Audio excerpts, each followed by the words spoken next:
जसमध्ये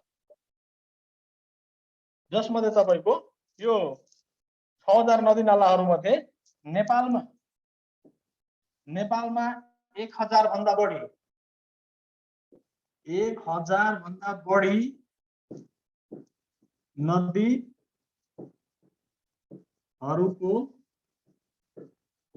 लम्बाई 1000 भन्दा बढी नदीहरुको लम्बाई 11 किलोमिटर भन्दा बढी छ भने तपाईको करिब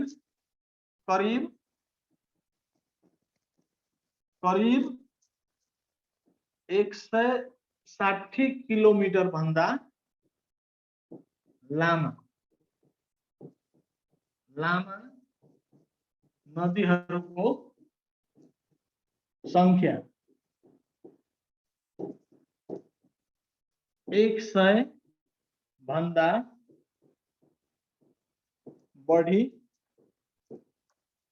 रहेको छ। तपाईको यो 100 भन्दा बढी रहेको छ।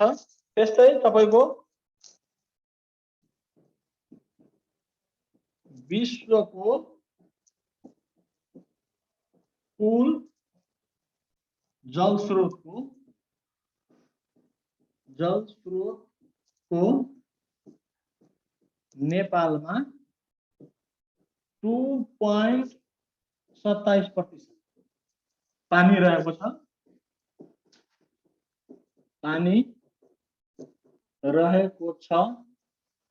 त्यस्तै तपाईको नेपालको जलबाट नेपालको पानीबाट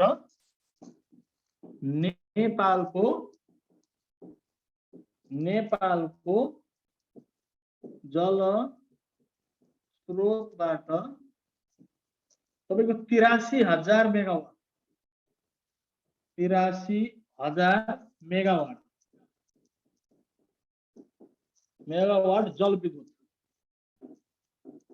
जल विद्युत उत्पादन गर्न सकिन्छ।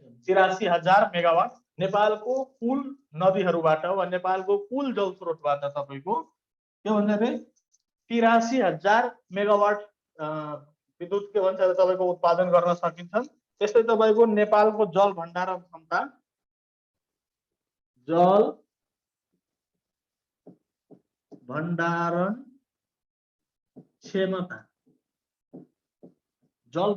क्षमता चाहिँ 2,02,000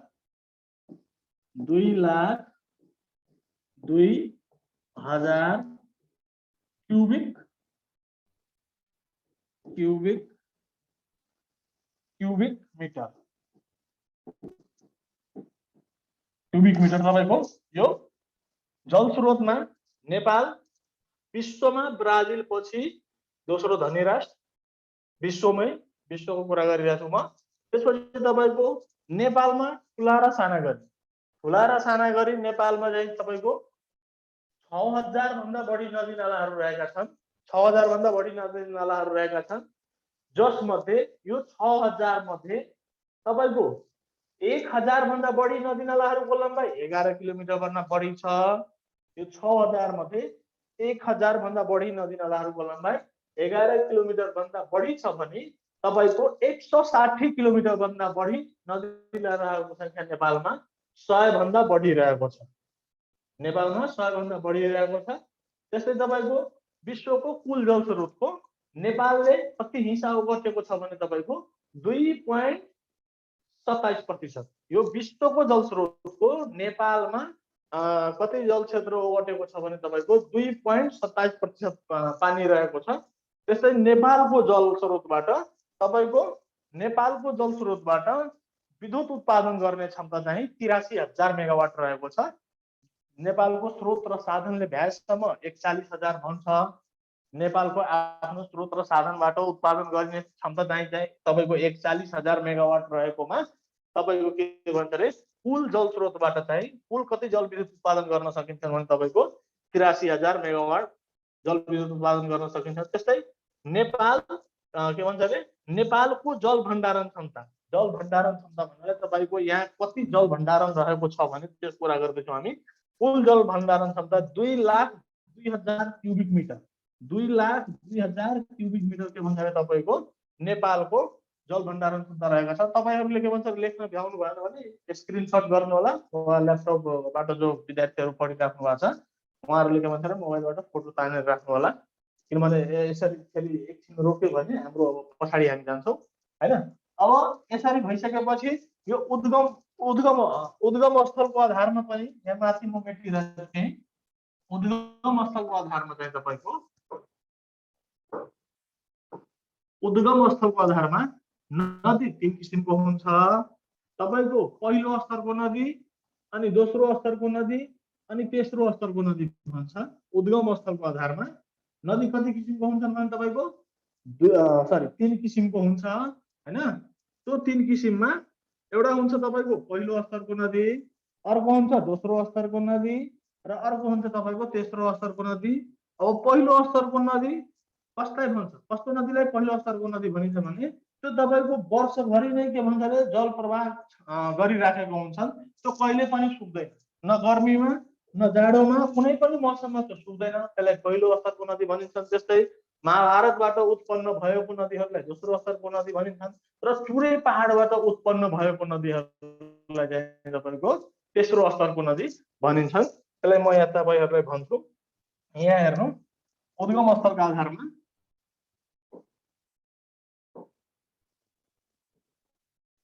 उद्गम उद्गम उद्गम उद्गम स्थलका आधारमा स्थलका आधारमा नदी 3 प्रकारका हुन्छन्। एउटा हुन्छ तपाईको फर्स्टमा हुन्छ पहिलो स्तरका नदी, पहिलो स्तरका नदी। पहिलो स्तरको नदी भनेको के हो तपाईको यो हिमालयदेखि पहिलो स्तरका नदी हिमालयबाट सुरु भएको हुन्छन्। हिमालय क्षेत्रबाट सुरु भएका हुन्छन्। दोस्रोमा छ तपाईको दोस्रो स्तरका नदी, यो महाभारत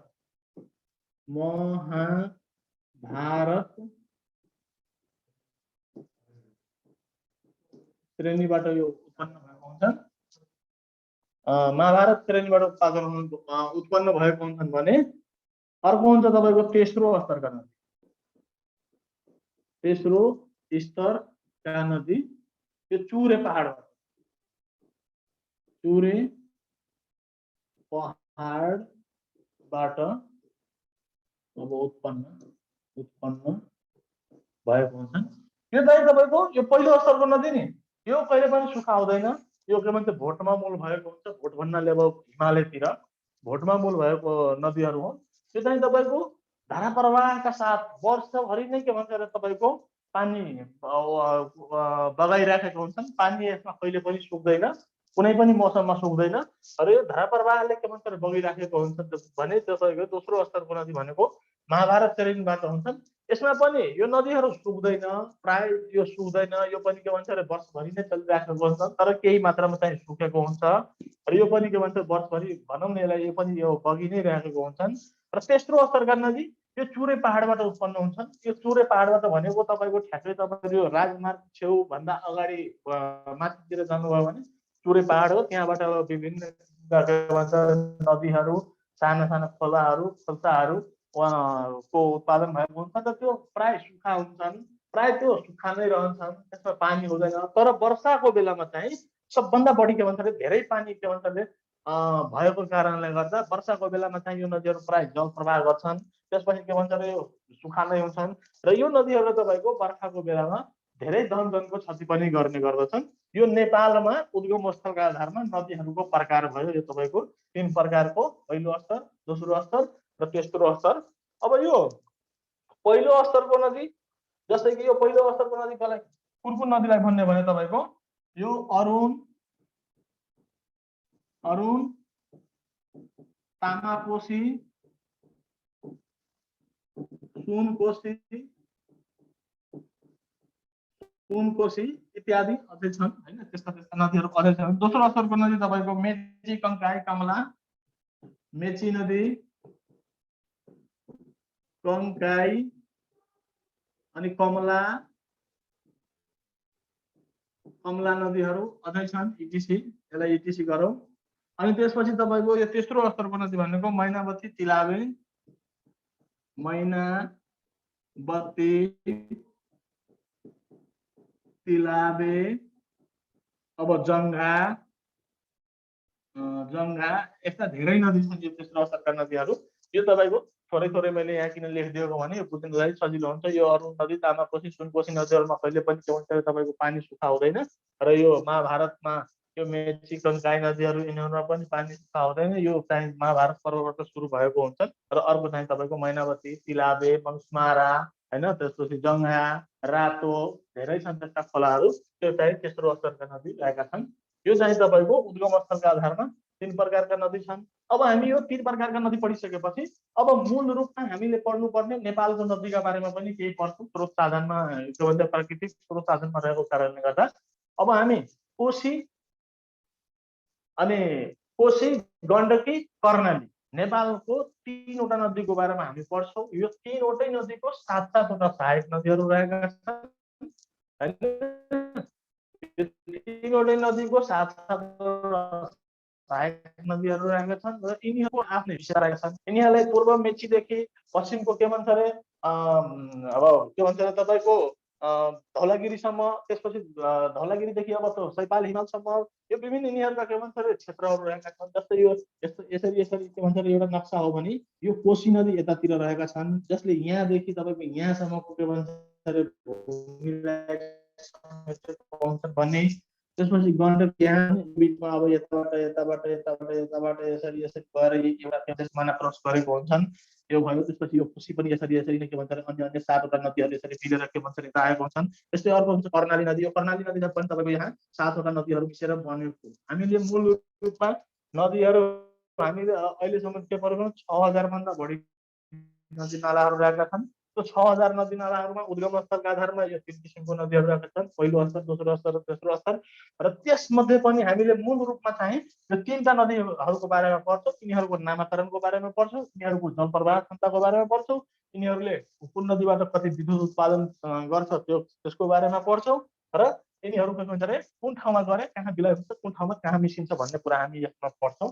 र यसका 7वटा सहायक नदीहरू कुन हो, त्यो कुन नदीहरू हो, त्यसमा ठुलो कुन हो, सानो कुन हो हैन, सबभन्दा पूर्व, सबभन्दा पश्चिम। अब यो धेरै डिपमा छ, तर त्यति डिपमा नगएर तपाईहरुले चाहिने जति कुरा म यहाँ के भन्छ अरे यहाँ बताइदिन्छु तपाईहरुलाई।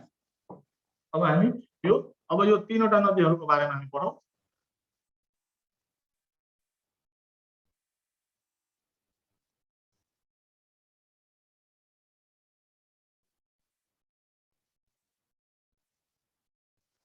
तपाईहरुलाई म यो फिगर एउटा बनाउँछु हैन, फिगरले अलिकति बुझ्न के भन्छ अरे सजिलो हुन्छ। एउटा फिगर बनाइदिन्छु अनि त्यो फिगरबाट तपाईहरुलाई कुन नदी कहाँ रहेको छ, त्यसको अवस्थिति कुन ठाउँमा हो हैन, त्यो कहाँबाट कुन नदीको उत्पन्न भएको छ भने यसरी फिगरले हेर्दा ट्याक्कै त्यो दिमागमा बस्दो रहेछ के।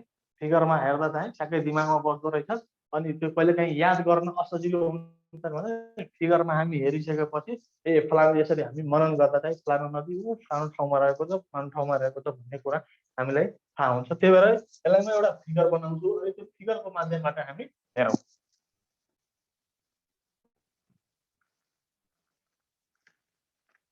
पहिला हामी कोशी नदीको बारेमा, सबभन्दा पूर्वमा कोशी रहेको छ, त्यसपछि गण्डकी, त्यसपछि कर्णाली। हामी कोशीबाट सुरु गरौँ। यो नेपालको सबभन्दा ठुलो नदी पनि हो। कोशी नदीबाट सुरु गरौँ हामी। कोशी नदी माथिसम्मको भिडियो देखिरहेछ कि छैन, यहाँसम्मको देखिरहेछ। यो कोशी नदी,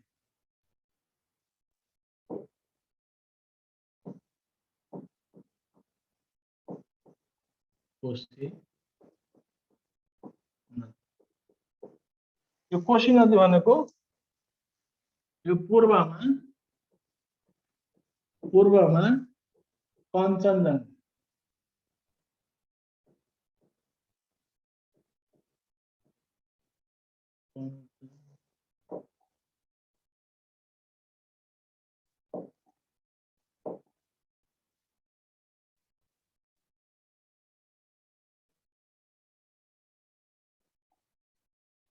पूर्वमा कञ्चनजङ्घादेखि पश्चिममा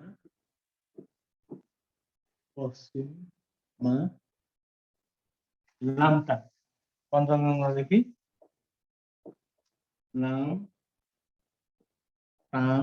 लामटाङ हिमाल छ, हिमालसम्म हैन। यो तपाईको कोशी नदी पूर्वमा कञ्चनजङ्घादेखि पश्चिममा लामटाङ हिमालसम्म फैलिएको क्षेत्र वा ओगटेको क्षेत्र यो कोशी प्रदेश, यसलाई कोशी नदीको यो क्षेत्रलाई कोशी प्रदेश पनि भनिन्छन् हैन। पूर्वमा कञ्चनजङ्घादेखि पश्चिममा लामटाङ हिमालसम्म फैलिएको क्षेत्रलाई कोशी प्रदेश भनिन्छ हैन। यो कोशी नदीमा तपाईको चाहिँ यो कोशी नदीका सहायक नदीहरू, यो कोशी नदीका सहायक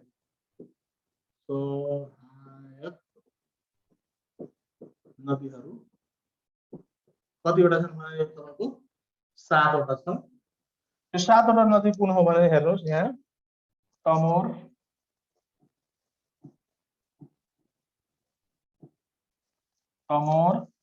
अरुण,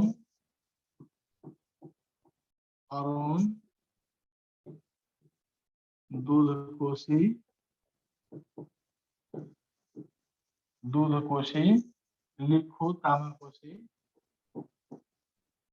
लिखु,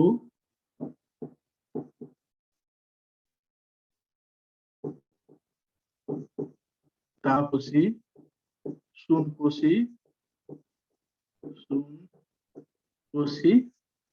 1 2 3 4 5 6 अरुण, तमोर, दुधकोशी, लिखु, तामाकोशी, सुनकोशी अनि एउटा कुन छुट्यो इन्द्रावती, एउटा इन्द्रावती। यो चाहिँ तपाईको 7 वटा नदी रहेका छन्। अब यिनीहरूलाई हामीले एउटा सूत्रमा पनि सूत्रगत तरिकाले पनि के भन्छ यसलाई हामी अब पढ्न सक्छौं। त्यो सूत्र पनि म लेख्छु। त्यो सूत्र के छ भने तपाईको यहाँ सूत्र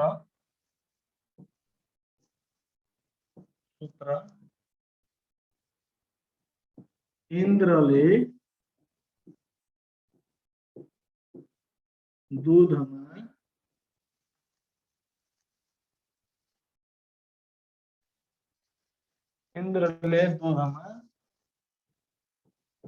सुन र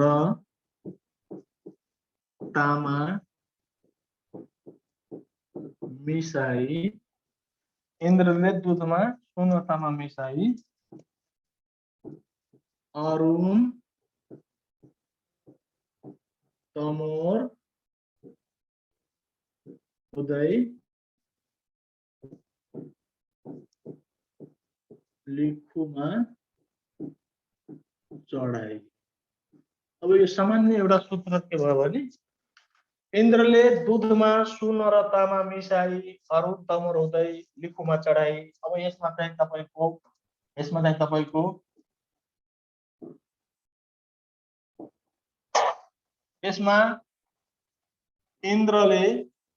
इन्द्र दूध, सुन, तामा, अरुण, तमोर, लिखु 7 वटा नदी 1 2 3 4 5 6 7। यो सूत्रले हामी यसको 7 वटा सहायक नदीहरू मजाले याद गर्न सकिन्छन्। इन्द्रले दूधमा सुन र तामा मिसाई अरुण, तमोर, लिखुमा चढाई भन्नाले तपाईको एउटा यो वाक्य याद गरियो भने हामीलाई यो कोशी नदीको 7 वटा सहायक नदीहरूको बारेमा कुन नदी हो भन्ने कुरा हामीलाई याद हुन्छ। यसलाई मैले एउटा नदी यसरी बनाउँछु हेर्नु।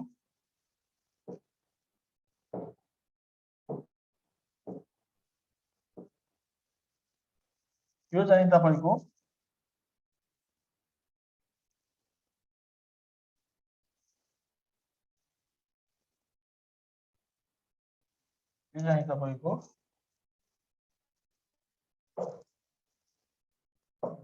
2 3 4 5 6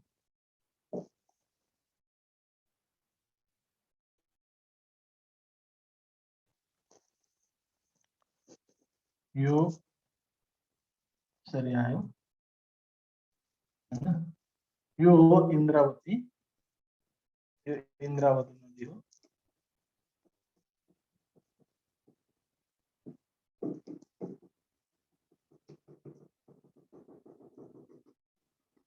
यो इन्द्रावती, यो यसरी आएर यो इन्द्रावती हो। त्यसपछि यहाँ चाहिँ एउटा यो सुनकोशी,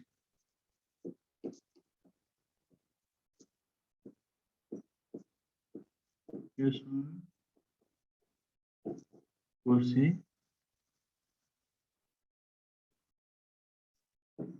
यो तामाकोशी, यो लिखो, यो तौधकोशी, अरुण, 1 1 2 3 4 5 6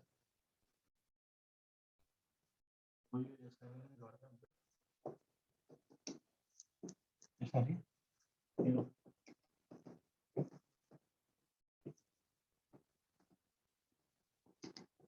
यसरी हो। यो तपाईको चाहिँ इन्द्रावती, सुनकोशी, यो चाहिँ तपाईको भयो तामाकोशी, यो चाहिँ सुनकोशी हैन। अनि त्यसपछि यसलाई लिखु, सानो एउटा अक्षरले संकेत गर्छु, एउटा अक्षरले लिखु। यो चाहिँ दुधकोशी, अनि यो चाहिँ तपाईको अरुण, अनि यो चाहिँ तमोर, यो यसरी नदी हो तपाईको। यो 7 वटा नदी छ, यो कोशी नदी हो। यो लास्टमा कोशी नदी के भन्छ रे, यसरी आएर यो यसरी भनौं, यसरी गएर यो भारतमा मिसिन्छ हैन। यो के भन्छ, ठ्याक्कै कोशी ब्यारेज जान्छ नि, कोशी जुन पुल छ त्यो नेपालमा हो, र कोशी पारी जुन जमिन छ त्यो इन्डिया हो, र कोशी बारी चाहिँ के भन्छ तपाईको कोशी पुल, र पुल लगायत उत्तरपट्टिको क्षेत्र चाहिँ माथिको क्षेत्र चाहिँ नेपालको हो। त्यसपछि यता गएर इन्डियामा चाहिँ मिसिन्छ हैन। यसरी चाहिँ यो नदीहरू रहेका छन्। र यसमा सबभन्दा ठुलो चाहिँ तपाईको कुन नदी हो भने, सबभन्दा ठुलो यो सबभन्दा ठुलो अरुण हो। यसलाई चाहिँ ठुलो भन्नु।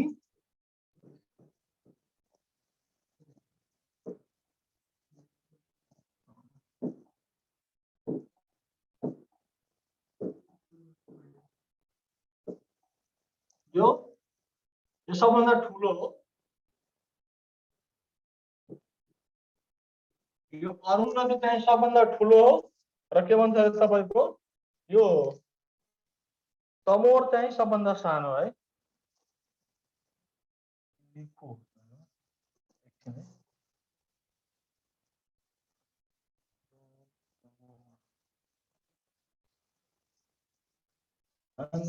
लिखो है, लिखो सानो,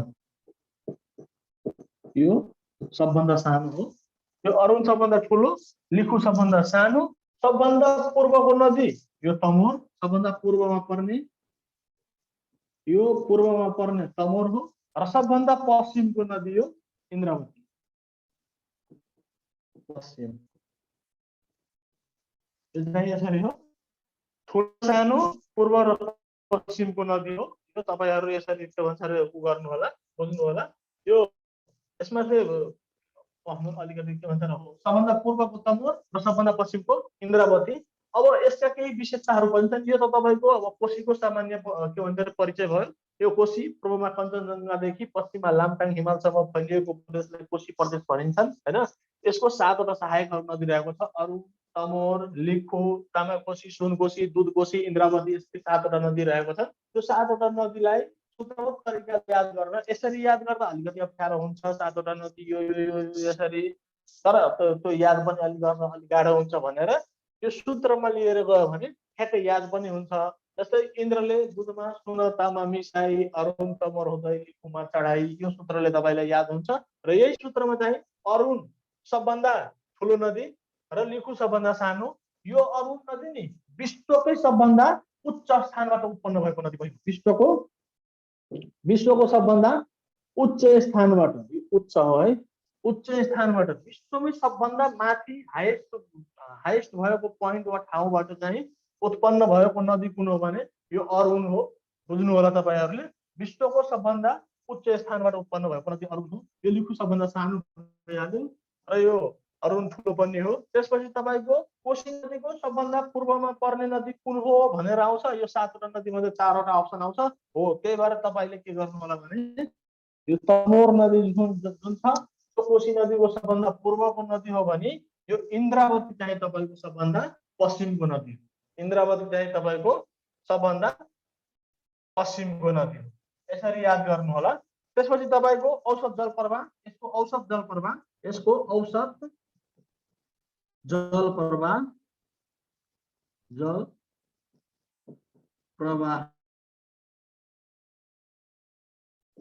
1564 क्यूबिक मीटर प्रति सेकेन्ड, क्यूबिक मीटर प्रति सेकेन्ड यो प्रवाह भयो। त्यसपछि यसको लम्बाई कोशी नदीको लम्बाई चाहिँ तपाईको 720 किलोमिटर, 720 किलोमिटर र नेपालमा चाहिँ 447। यो नेपाल भित्रको लम्बाई हो।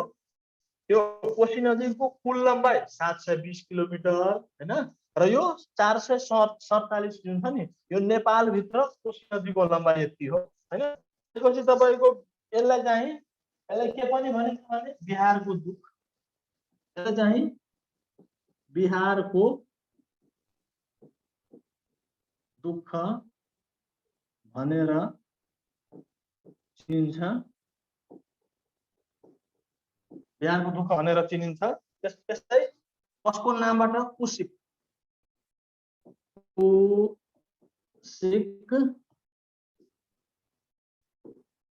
ऋषिको नामबाट नामाकरण, यो कुशिक ऋषिको नामबाट नामाकरण गरिएको हो।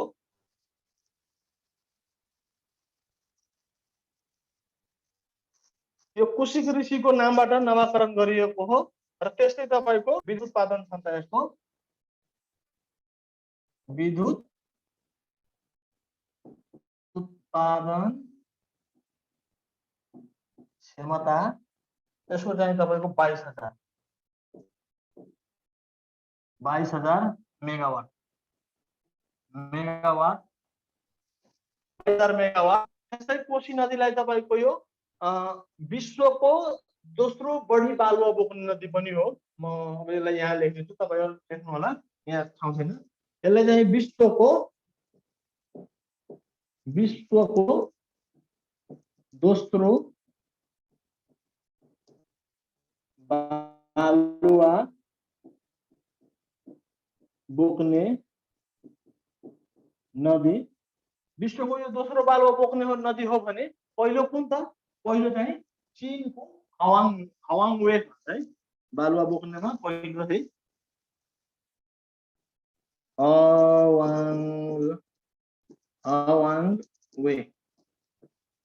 हवाङवे तपाईको यो संसारमा सबभन्दा बढी बालुवा बोक्ने नदी, संसारको सबभन्दा बढी बालुवा बोक्ने नदी यो हवाङवे नदी हो।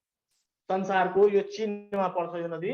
त्यस्तै विश्वको सबभन्दा बढी दोस्रो बालुवा बोक्ने भन्नाले बालुवा यताबाट उता ओसार पसार गर्ने नदीहरुमा नि विश्वको दोस्रो स्थानमा कुन नदी रहेको छ भने कोशी नदी रहेको छ।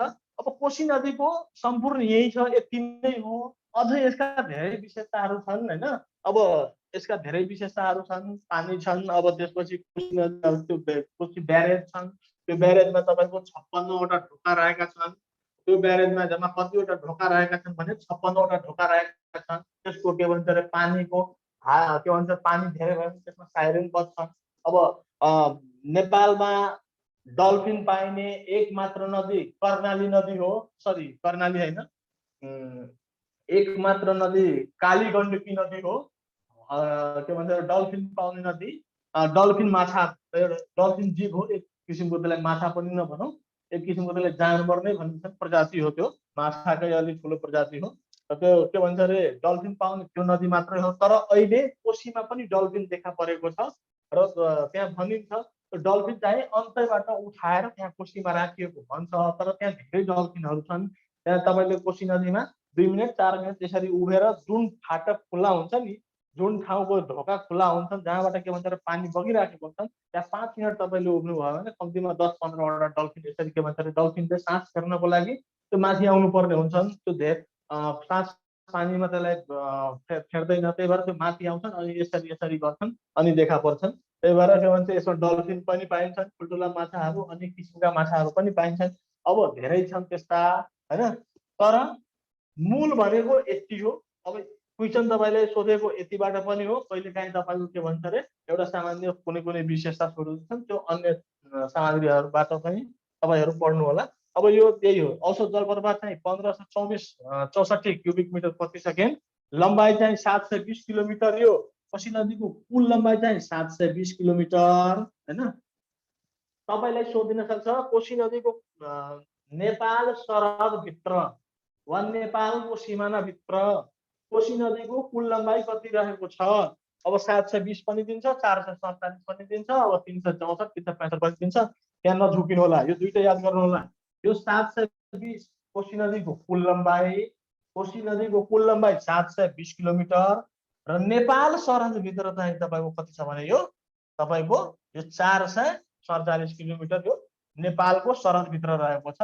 त्यस्तै तपाईँको यसलाई बिहारको दुख भनेर पनि चिनिन्छन्। बिहारको दुख किन भनिन्छन् भने तपाईँको अब बर्खाको बेलामा यो मोटामोटी तपाईँको इन्डियाको 3 भागको 1 भागलाई के भन्छ र यसले प्रभाव पार्दो रहेछ। यसको पानीले तपाईँको पुरै बिहारलाई अनि उता झारखण्डसम्म सबैलाई चाहिँ प्रभावित पार्ने भएकोले यसलाई बिहारको दुख पनि भन्छ, स्यारो अफ बिहार भन्छन् है, सरो अफ बिहार।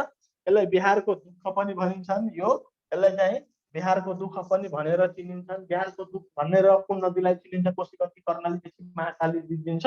त्यस्तोमा आयो भने कोशी नदी नै हो भनेर बुझ्नु होला। त्यसपछि कुशिक ऋषिको नामबाट यसको नाम कोशी राखिएको हो। कुशिक ऋषिको नाम तपाईँहरूले सुन्नुभयो होला। कुशिक ऋषिको नामबाट यसको नामाकरण चाहिँ कोशी चाहिँ राखिएको हो। यसको विद्युत उत्पादन क्षमता चाहिँ 22,000 मेगावाट रहेको छ। कोशी नदीको विद्युत उत्पादन क्षमता 22,000 मेगावाट रहेको छ। विश्वको दोस्रो बढी बालुवा बोक्ने नदी कोशी नदी हो भने सबभन्दा बढी बालुवा बोक्ने नदी यो चीनको हवाङ्गो नदी हो। यो चाहिँ तपाईँको समग्रमा यही नै हो कोशी नदीको बारेमा। अब हामी कोशी पछि अब गण्डकी नदीतिर जाउँ। गण्डकीको के छ, कस्तो छ विशेषता? गण्डकी भनेको के हो भने अब गण्डकी नदीतिर जाउँ हामी। अब कोशी भइसकेपछि हामी गण्डकीमा जाउँ। वाशब्द गण्डकी, गण्डकी पनि भनिन्छ, वाशब्द गण्डकी पनि भनिन्छन्। गण्डकी, गण्डकी वा सप्त गण्डकी पनि भनिन्छन्। सप्त गण्डकी, गण्डकी वा सप्त गण्डकी। अब पूर्वमा लामटामदेखि पश्चिममा धौलागिरी, यो पूर्वमा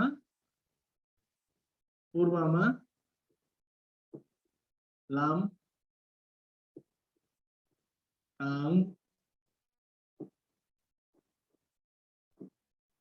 हिमालदेखि पश्चिममा धौलागिरी,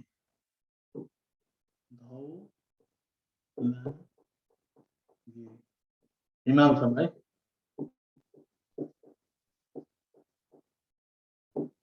यो पूर्वमा नामटाङ हिमालदेखि पश्चिममा धौलागिरीसम्म के भन्छ अरे भएको प्रदेशलाई चाहिँ गण्डकी प्रदेश भनिन्छन् है। त्यसपछि यसको पनि के भन्छ अरे तपाईँको यसको पनि तपाईँको सूत्र रहेको छ। यो 7वटा नदी, यसको पनि 7वटा सहायक नदीहरू रहेका छन्। यसको पनि नदीहरूको त्यो सहायक नदीहरू कतिवटा छन् भने सहायक नदी चाहिँ यसको पनि 7वटा रहेका छन्। हामी नेपालको 3वटा नदीको बारेमा पढ्छौँ, तिनटैको 7-7वटा सहायक नदीहरू रहेका छन्, 7वटा रहेका छन्। कुन कुन हो भने तपाईँको काली, गण्डकी, सेती, काली, गण्डकी सेती सेती मादी मादी मर्स्याङ्दे काली मर्स्याङ्दे दरौदी दरौदी अनि त्यसपछि तपाईको बुढी गण्डकी बुढी गण्डकी अनि अर्को छ तपाईको त्रिशुली त्रिशुली यो अर्को त्रिशुली छ यसको पनि सूत्र छ तपाईको सूत्र यसको के छ भने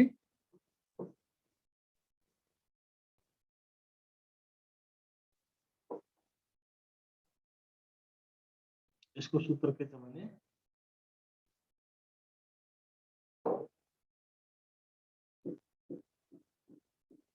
काली बुढी सेती मार्दा मर्दै काली बुढी सेती मार्दा मर्दै दरौदी काली बुढी सेती मार्दा मर्दै दरौदी त्रिशुलीमा पुगे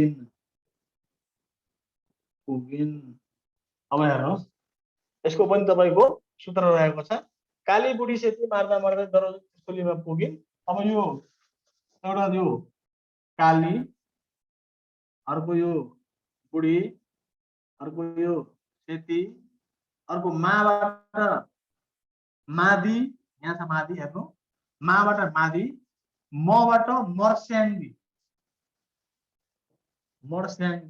मबाट यो मबाट मर्स्याङ्दी यो दरौदी छँदैछ यो त्यसपछि त्रिशुली छँदैछ हेर्नु यहाँ पनि 7 वटा भयो 1 2 3 4 5 6 7 काली बुढी सेती मार्दा मर्दै दरौदी त्रिशुलीमा पुगी यस्तो रहेको छ यसको पनि के भन्छ तपाईको यसको कस्तो छ भने यसको 7 वटा नदीहरू हेर्नु म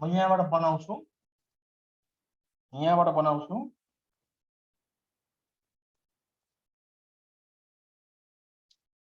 यो अलि भएन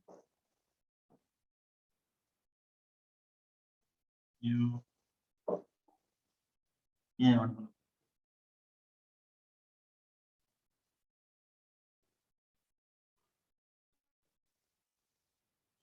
यसरी छ हैन यसरी छ अनि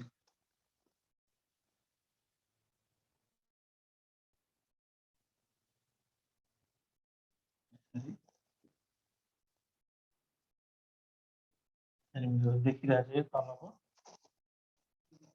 ठिक छ त्यहाँ लेख्दैन यो भन्दा तल छँदै पनि छैन यो यस्तै हो है त्यसपछि तपाईको यो यसरी यो नदी एउटा जान्छ यहाँ सेतीमा मिल्छ यहाँ मिल्छ र यसरी एउटा यहाँ माथिबाट आउँछ त्यसपछि तपाईको यसरी एउटा नदी यहाँ मिल्छ र यसको यहाँबाट यसरी आउँछ र त्यसपछि यो यसरी मिल्छ अब 1 2 3 4 5 6 7 यसरी नै हो है यो मादी नदी यहाँ आएर भेटेछ यो चाहिँ यहाँ आएर भेटेछ यो यहाँ आएर भेटेछ यो यहाँ आएर भेटेछ एउटा त यो नै भइहाल्यो यो एउटा यताबाट आयो एउटा यो यताबाट आयो एउटा यो यहाँबाट गयो अनि एउटा यो यहाँबाट यसरी हो हैन अब यो हो तपाईको काली गण्डकी यो जुन नदी छ नि यो काली गण्डकी हो यहाँ छ काली है यो चाहिँ काली गण्डकी हो है काली गण्डकी हो त्यसपछि यो नदी छ सेती यो चाहिँ यो छ नि यो सेती हो यसलाई सेती भने यो चाहिँ मादी हो यो मादी हो। त्यसपछि तपाईको यो मर्स्याङ्गी,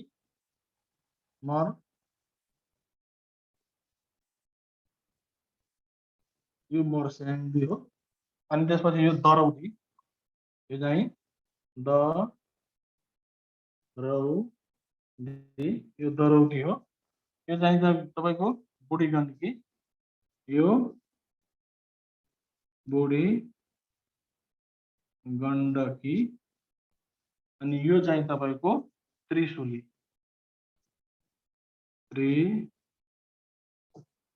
यो त्रिशुली। यसरी चाहिँ यो यसको पनि 7 वटा नदी रहेको छ। तपाईहरुलाई यो जस्तै कि 2 वटा नदी मिलेको ठाउँलाई के भन्छ भने नि, जस्तै यहाँबाट सेती नदी, यहाँबाट मादी नदी आयो, यसलाई दोभान भन्छ। कहिलेकाहीँ 2 वटा नदीको संगम स्थललाई के भनिन्छ, दोभान भनिन्छ। त्यस्तै 3 वटा नदी मिलेकोलाई त्रिवेणी भनिन्छ है। 2 वटा नदीलाई दोभान, 3 वटा नदीलाई त्रिवेणी भनिन्छ। यसरी पनि तपाईहरुले बुझिराख्नु होला। यो यसरी चाहिँ 7 वटा नदीहरु रहेका छन् र यो 7 वटा नदीहरु पनि के भन्छ, यो जसरी जसरी छ यसरी यसरी नै हो। र यहाँ पनि अब पूर्वदेखि पश्चिम भन्यो भने नि, यो सबभन्दा पूर्वको नदी यो भइहाल्यो। सबभन्दा पूर्वमा यो नक्सामा एकदम ठिक छ। सबभन्दा पूर्वमा त्रिशुली हो भने सबभन्दा पश्चिममा कुन हो भने तपाईको यो तपाईको सेती हो। सबभन्दा पश्चिममा कुन हो भने तपाईको यो सेती हो। यसरी बुझ्नु होला। सबभन्दा पूर्वमा त्रिशुली, सबभन्दा पश्चिममा सेती रहेको छ हैन। यसरी रहेको छ। त्यसपछि तपाईको सबभन्दा ठुलो यो कालीगण्डकी सबभन्दा ठुलो हो। यो चाहिँ सबभन्दा ठुलो हो। यो सबभन्दा कालीगण्डकी सबभन्दा ठुलो हो भने त्रिशुली सबभन्दा सानो, यो चाहिँ सबभन्दा सानो हो। यसरी बुझ्नु होला। सबभन्दा ठुलो र सबभन्दा सानो। सबभन्दा पूर्वको नदी त्रिशुली, सबभन्दा पूर्वको नदी त्रिशुली हो भने सबभन्दा सानो नदी पनि त्रिशुली नै हो। यसरी बुझ्नु होला। त्रिशुली सबभन्दा सानो नदी पनि हो र सप्तगण्डकीको सहायक 7 वटा नदीहरु मध्ये सबभन्दा पूर्वको नदी पनि हो। र के भन्छ र तपाईको सबभन्दा पश्चिमको नदी हो सेती नदी हो। र ठुलो चाहिँ काली। यो हामी सूत्र पढ्छौं नि, काली बुढी सेती हो। ठ्याक्कै यो काली जुन छ नि, काली गण्डकी हो। खासमा यो काली गण्डकी हो। काली भन्छौं हामी, यो काली गण्डकी हो। काली गण्डकी सबभन्दा ठुलो नदी हो। सप्तकोशी नदीको सबभन्दा ठुलो सहायक नदी काली गण्डकी हो भने सबभन्दा सानो त्रिशुली हो। सबभन्दा पूर्वमा त्रिशुली हो भने सबभन्दा पश्चिममा सेती नदी हो। यसरी चाहिँ तपाईहरुले ठुलो सानो हैन, अनि पूर्व र पश्चिम सहायक नदीहरु कुन छन्, कहाँ छन्, त्यसरी चाहिँ पढ्न सक्नुहुन्छ। र 7 वटा नदीहरु छन्। त्यसपछि यसको पनि आफ्नै विशेषता रहेको छ। यो गण्डक ऋषिको नामबाट, म थोरै थोरै यहाँ तपाईहरुलाई उ गर्छु। यो गण्डक ऋषिको नामबाट, यो गण्डक ऋषिको, यो गण्डक ऋषिको नामबाट के भन्छ भने यसको नामाकरण गरिएको छ। यसको औसत जलप्रवाह,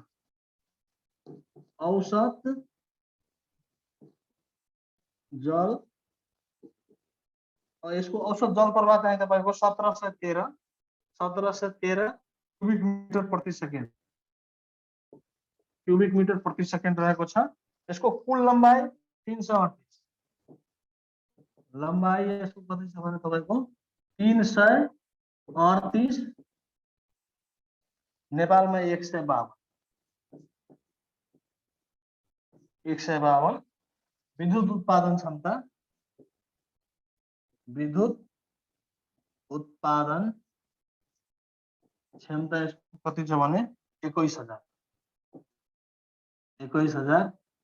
मेगावाट। यो समग्रमा यो कोशी नदीको यो समग्रमा यति हो तपाईको। म एकचोटी सर भन्छु तपाईहरुलाई।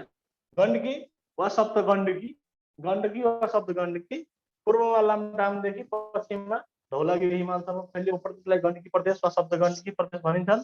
यसको कोशी नदीको जस्तै यसको पनि 7 वटा सहायक नदीहरु रहेका छन्। काली गण्डकी, सेती, मादी, मर्स्याङ्गी, दरौदी गण्डकी र त्रिशुली। यो 7 वटा नदी मध्ये सबभन्दा ठुलो चाहिँ तपाईको काली गण्डकी हो भने सबभन्दा सानो त्रिशुली हो। सबभन्दा पूर्वको नदी त्रिशुली र सबभन्दा पश्चिमको नदी चाहिँ तपाईको सेती रहेको छ। र यो गण्डक ऋषिको नामबाट यसको गण्डकी वा सप्तगण्डकी नामाकरण गरिएको हो। गण्डक ऋषिको नामबाट। उसको कोशीको कुशिक ऋषिको नामबाट थियो। अनि गण्डकीको गण्डक ऋषिको नामबाट चाहिँ नामाकरण गरिएको छ। त्यसको जलप्रपात 1713 हैन 1713 के भन्छ रहेको छ भने त्यसको लम्बाइ 338 किलोमिटर। गण्डकी नदीको कुल लम्बाइ 338 किलोमिटर रहेकोमा नेपालभित्र चाहिँ तपाईँको 152 किलोमिटर र यसको के भन्छ विद्युत उत्पादन क्षमता तपाईँको 21 छ। यो चाहिँ तपाईँको सप्त गण्डकीको हो। यसको स्क्रिनशट गर्नु होला तपाईहरु।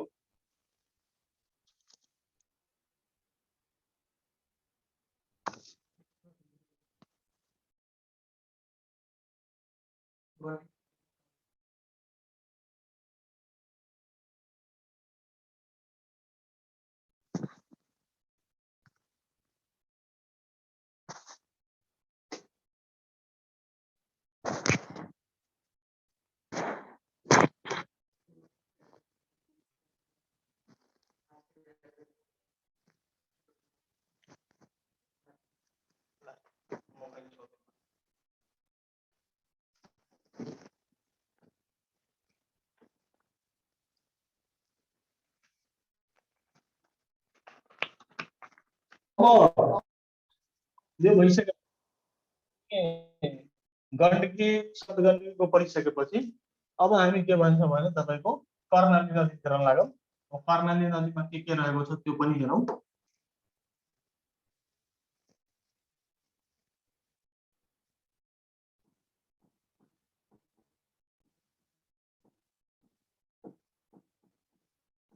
यसलाई कर्णाली वा सप्त कर्णाली पनि भन्छन्। सप्त कर्णाली पनि भन्छन्।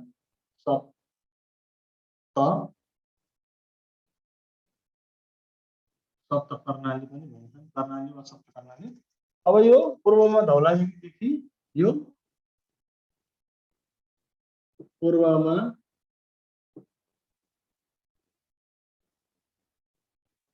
धौलागिरीदेखि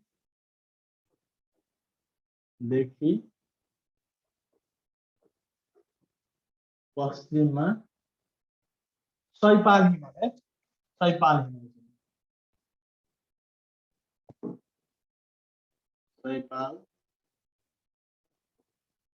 हिमाल पूर्वमा धौलागिरीदेखि पश्चिममा सैपाल हिमाल फैलिएको प्रदेश हैन। अब यसको पनि तपाईको 7 वटा नदीहरू रहेका छन् हैन। यसको चाहिँ तपाईको 7 वटा नदी रहेका छन्। यो सेती हो, सेती,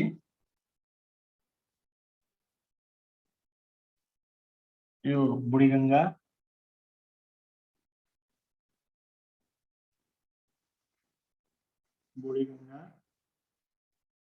यो बुढीगंगा है।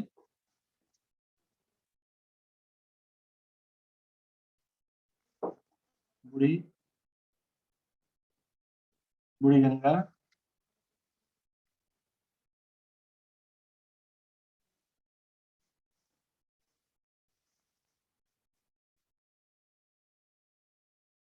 यो चाहिँ कर्णाली हो, हुम्ला कर्णाली, हुम्ला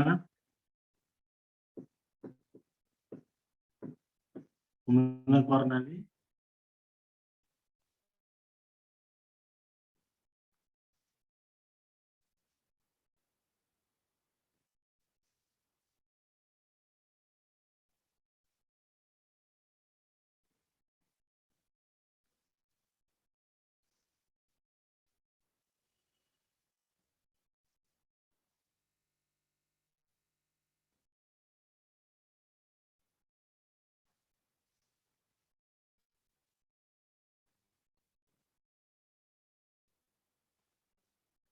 यो तिला हो, यो मुगु कर्णाली, मुगु कर्णाली, यो चाहिँ तिला, यो चाहिँ ठुलो भेरी,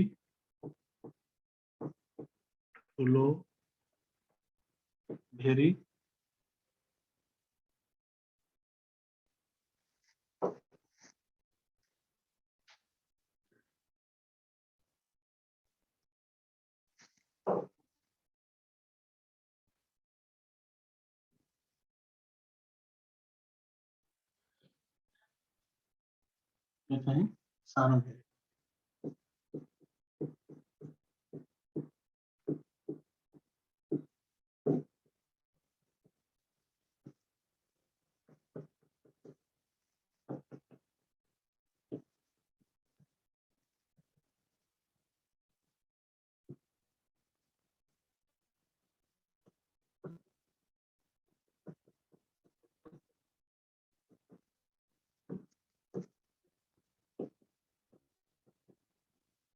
यसरी हो। यो चाहिँ तपाईको यो कर्णाली नदीका सहायक 7 वटा नदीहरू, यसको पनि कतिवटा 7 वटा सहायक नदीहरू रहेका छन्। 7 वटा, यो 7 वटा सहायक नदीहरू रहेका छन्।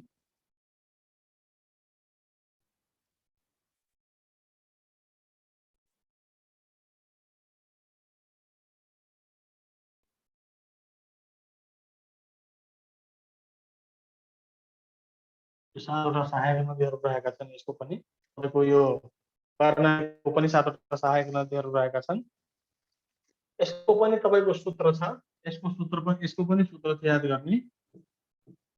सूत्र के छ भने हुम्ला मुगु ठुलो र सानो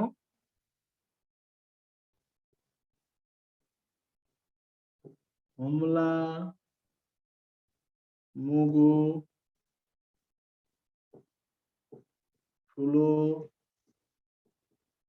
र सानो भए, हुम्ला मुगु ठुलो र सानो भए तिलाको बुढी गई सेती घुम्न। तिलाको बुढी गई सेती घुम्न।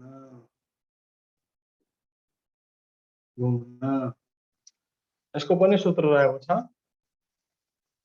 हुम्ला मुगु, यो भ छ है, भेरी, भ भनेको यो भेरी बुझौँ हैन, ठुलो र सानो। हुम्ला मुगु, भेरी, हुम्ला कर्णाली, मुगु कर्णाली। भेरी एउटा ठुलो भेरी छ, एउटा सानो भेरी छ, यही छ हेर्नु, ठुलो भेरी र सानो भेरी। भेरी ठुलो र सानो। तिला, बुढीगङ्गा, सेती। यहाँ हेर्नुलाई 7 वटा भयो। यसले पनि यसरी गर्छौँ।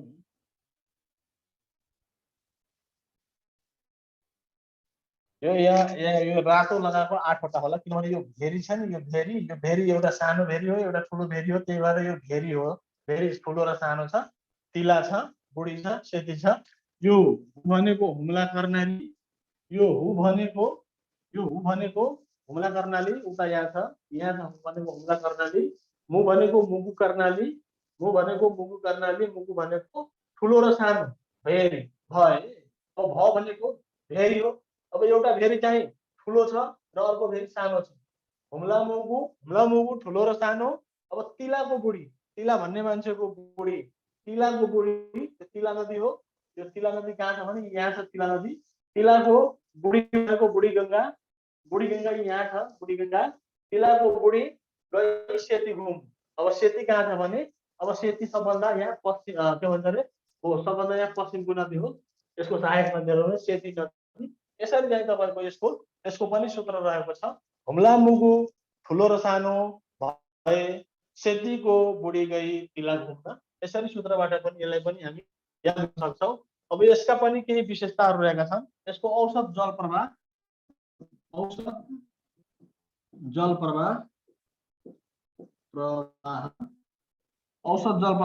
1316 क्युबिक मिटर प्रति सेकेन्ड यसको औसत जल प्रवाह रहेको छ। लम्बाइ 507 किलोमिटर। हुन त यसलाई सबभन्दा लामो नदी पनि भनिन्छन्। यो नदीलाई 507 किलोमिटर लम्बाइ भएकोले यसलाई सबभन्दा लामो नदी पनि भनिन्छन् हैन। अब तिनीहरूको के भन्छ रे, कोशीको 447 720 थियो, गण्डकीको 338 अनि कति रे 147 थियो हैन। त्यस्तै तपाईको यो के भन्छ रे यसको पनि लम्बाइ 5 से 7 किलोमिटर हो, तर अन्य कतै ठाउँबाट मैले नपाएर यो 5 से 7 किलोमिटर नै यसको लम्बाइ हो र नेपालको सबभन्दा लामो नदी पनि यसलाई के भन्छ रे भनिन्छन्। सबभन्दा ठुलो नदी त्यो मैले भन्न एउटा कुरो तपाईहरुलाई बिर्से, सबभन्दा ठुलो कोशी, सबभन्दा लामो कर्णाली र सबभन्दा गहिरो गण्डकी। ठुलो कोशी, गहिरो गण्डकी र लामो कर्णाली।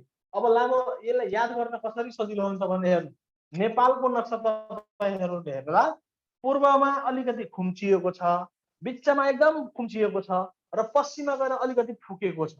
त फुकेको ठाउँमा पक्कै पनि त्यहाँ लम्बाइ अलि बढी होला लम्बाइ, त्यही भएर यो नदीको लम्बाइ सबभन्दा ठुलो भयो।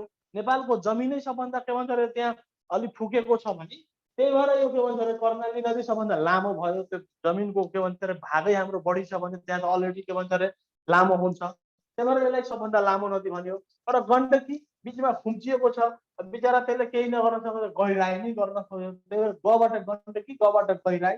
गण्डकी सबभन्दा गहिरो नदी हो भने सबभन्दा ठुलो नदी कुन हो भने तपाईको कोशी रहेको छ। यसरी बुझ्नु होला पूर्व पश्चिम र बिचको नदी कसरी छ। यसको लम्बाइ चाहिँ 5 से 7 किलोमिटर रहेको छ। विद्युत उत्पादन यसको सबभन्दा बढी रहेको छ। विद्युत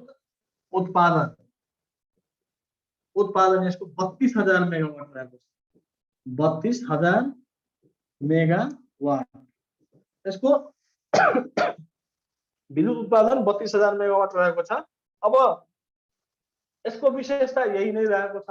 त्यस्तै तपाईको अब यो सबै कुरा भइसकेपछि, यो तीनवटा नदीको कुरा पनि भइसकेपछि अब केही नदीका विशेषताहरू र केही नदीहरूका बारेमा पनि हामी अलिकति अब बुझौँ। अब यो के भन्छ यति भइसकेपछि अब तपाईको कुन नदीलाई भारतमा के नामले चिनिन्छ हैन, त्यो सामान्य कुरो हो, हामीले बुझ्नुपर्ने हुन्छ। कुन नदीलाई भारतमा के नामले चिनिन्छन् यसको पनि के भन्छ रे एउटा सानो सूत्र छ।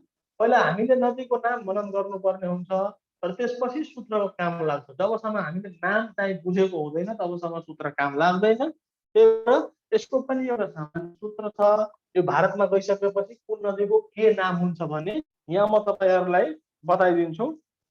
म यो भइसक्यो भने तपाईहरुले स्क्रिनशट गर्नु वा गर्नु, फोटो लिनु हैन। त्यसपछि म यो भन्दा अगाडि बढ्छु। लिहाल्नु होला तपाईहरुले, यसको स्क्रिनशट लिनु होला।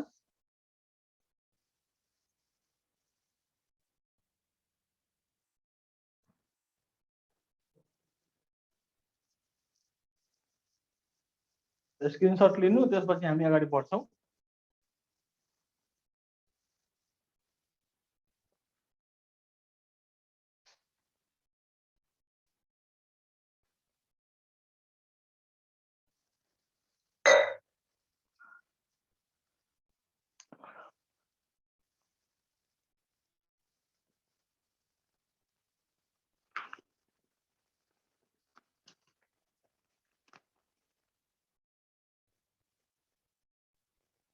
ल भयो भने अब अगाडि बढौं। म यसलाई क्लिन गरे। अब भारतमा यो त हाम्रो तीनवटा प्रमुख नदीहरू कोशी, गण्डकी, कर्णालीको लम्बाइ, उसको के भन्छ रे नेपाल भित्रको लम्बाइ, अनि कुल लम्बाइ, त्यसपछि कुन कुन नदीहरू रहेको छ त्यो 7 या 21 वटा नदीहरू हामीले बुझ्नुपर्ने हुन्छ। अब त्यो खासमा सूत्रबाट गइयो भने बुझ्न हामीलाई सजिलो हुन्छ। इन्द्रले दुधमा सुन तामा मिसाई हैन, अरुण तमोर हृदय लिखुमा चढाई। अब त्यसपछि सप्तगण्डकीको काली बुढी सेती, मार्दा अनि मर्दै छ है, मार्दा मर्दै दरौदी त्रिशुलीमा पुगिन्। त्यसपछि यो सप्तकर्णालीको हुम्ला मुगु ठुलो र सानो, तिलाको बुढी गई सेती घुम्न, सेतीको बुढी गई तिला घुम्न, व तिलाको बुढी गई सेती घुम्न, पुरा उही हो, यताबाट करे नि उताबाट करे नि पुरा उही हो, नाम उही आउँछ हैन। यसरी सूत्रबाट हामीले त्यो 7 वटा नदीहरूको नाम याद राख्न सक्छौँ। त्यसपछि पूर्वको नदी कुन हो, पश्चिमको नदी कुन हो, ठुलो नदी कुन हो, सानो नदी कुन हो, त्यस्ता कुरा। त्यसपछि यो कोशी नदीको औसत जलप्रवाह, अनि त्यसपछि के भन्छ रे गण्डकीको, कर्णालीको लम्बाइ इत्यादि कुराहरू तपाईले बुझ्नुपर्ने हुन्छन्। यो भन्दा धेरै केही छैन। यदि केही छ भने त्यहाँ तपाईहरु पनि हेर्नु होला, तपाईहरुले पनि केही जिम्मेवारी दिए मैले। अब त्यसपछि यति भइसकेपछि अब नेपालको नदीहरू जुन नेपालमा उसको नाम अर्कै छ र भारतमा पुगिसकेपछि त्यसलाई अर्कै नामले चाहिँ सम्बोधन गर्ने गर्दछन्। अब त्यो केही नदीहरूको नाम हामी के भन्छौँ र यहाँ स्मरण सबै नदीकोहरूको त याद गर्यो भने उत्तम हुन्छ, तर सबैको के उ नगरिसकेपछि केही नदीलाई हामी सम्झिनै पर्ने हुन्छन्, मूल नदीहरू, जसलाई के भन्छ अरे भारतमा पुगिसकेपछि के नामले चिनिन्छ। अब यहाँ हेर्नुहोस्, भारतमा पुगिसकेपछि कुन नदीलाई भारतमा के बुझाउँछ, भारतमा नाम तपाईँहरूले अब शीर्षक बुझ्नु होला। कुन नदीलाई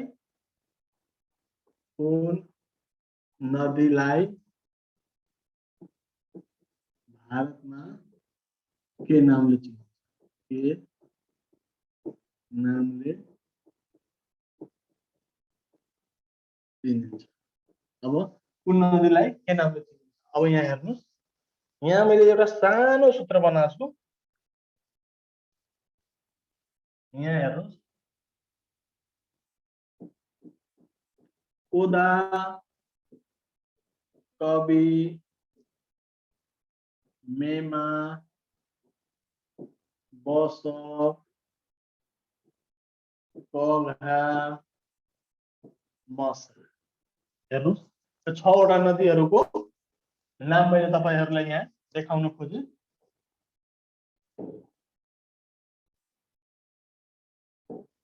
अब हेर्नुहोस्, यो कोदा, यसरी कोदा कवि, मेमा, बस, कघा, यो सानो छ, एकदम याद गर्न पनि सजिलो छ।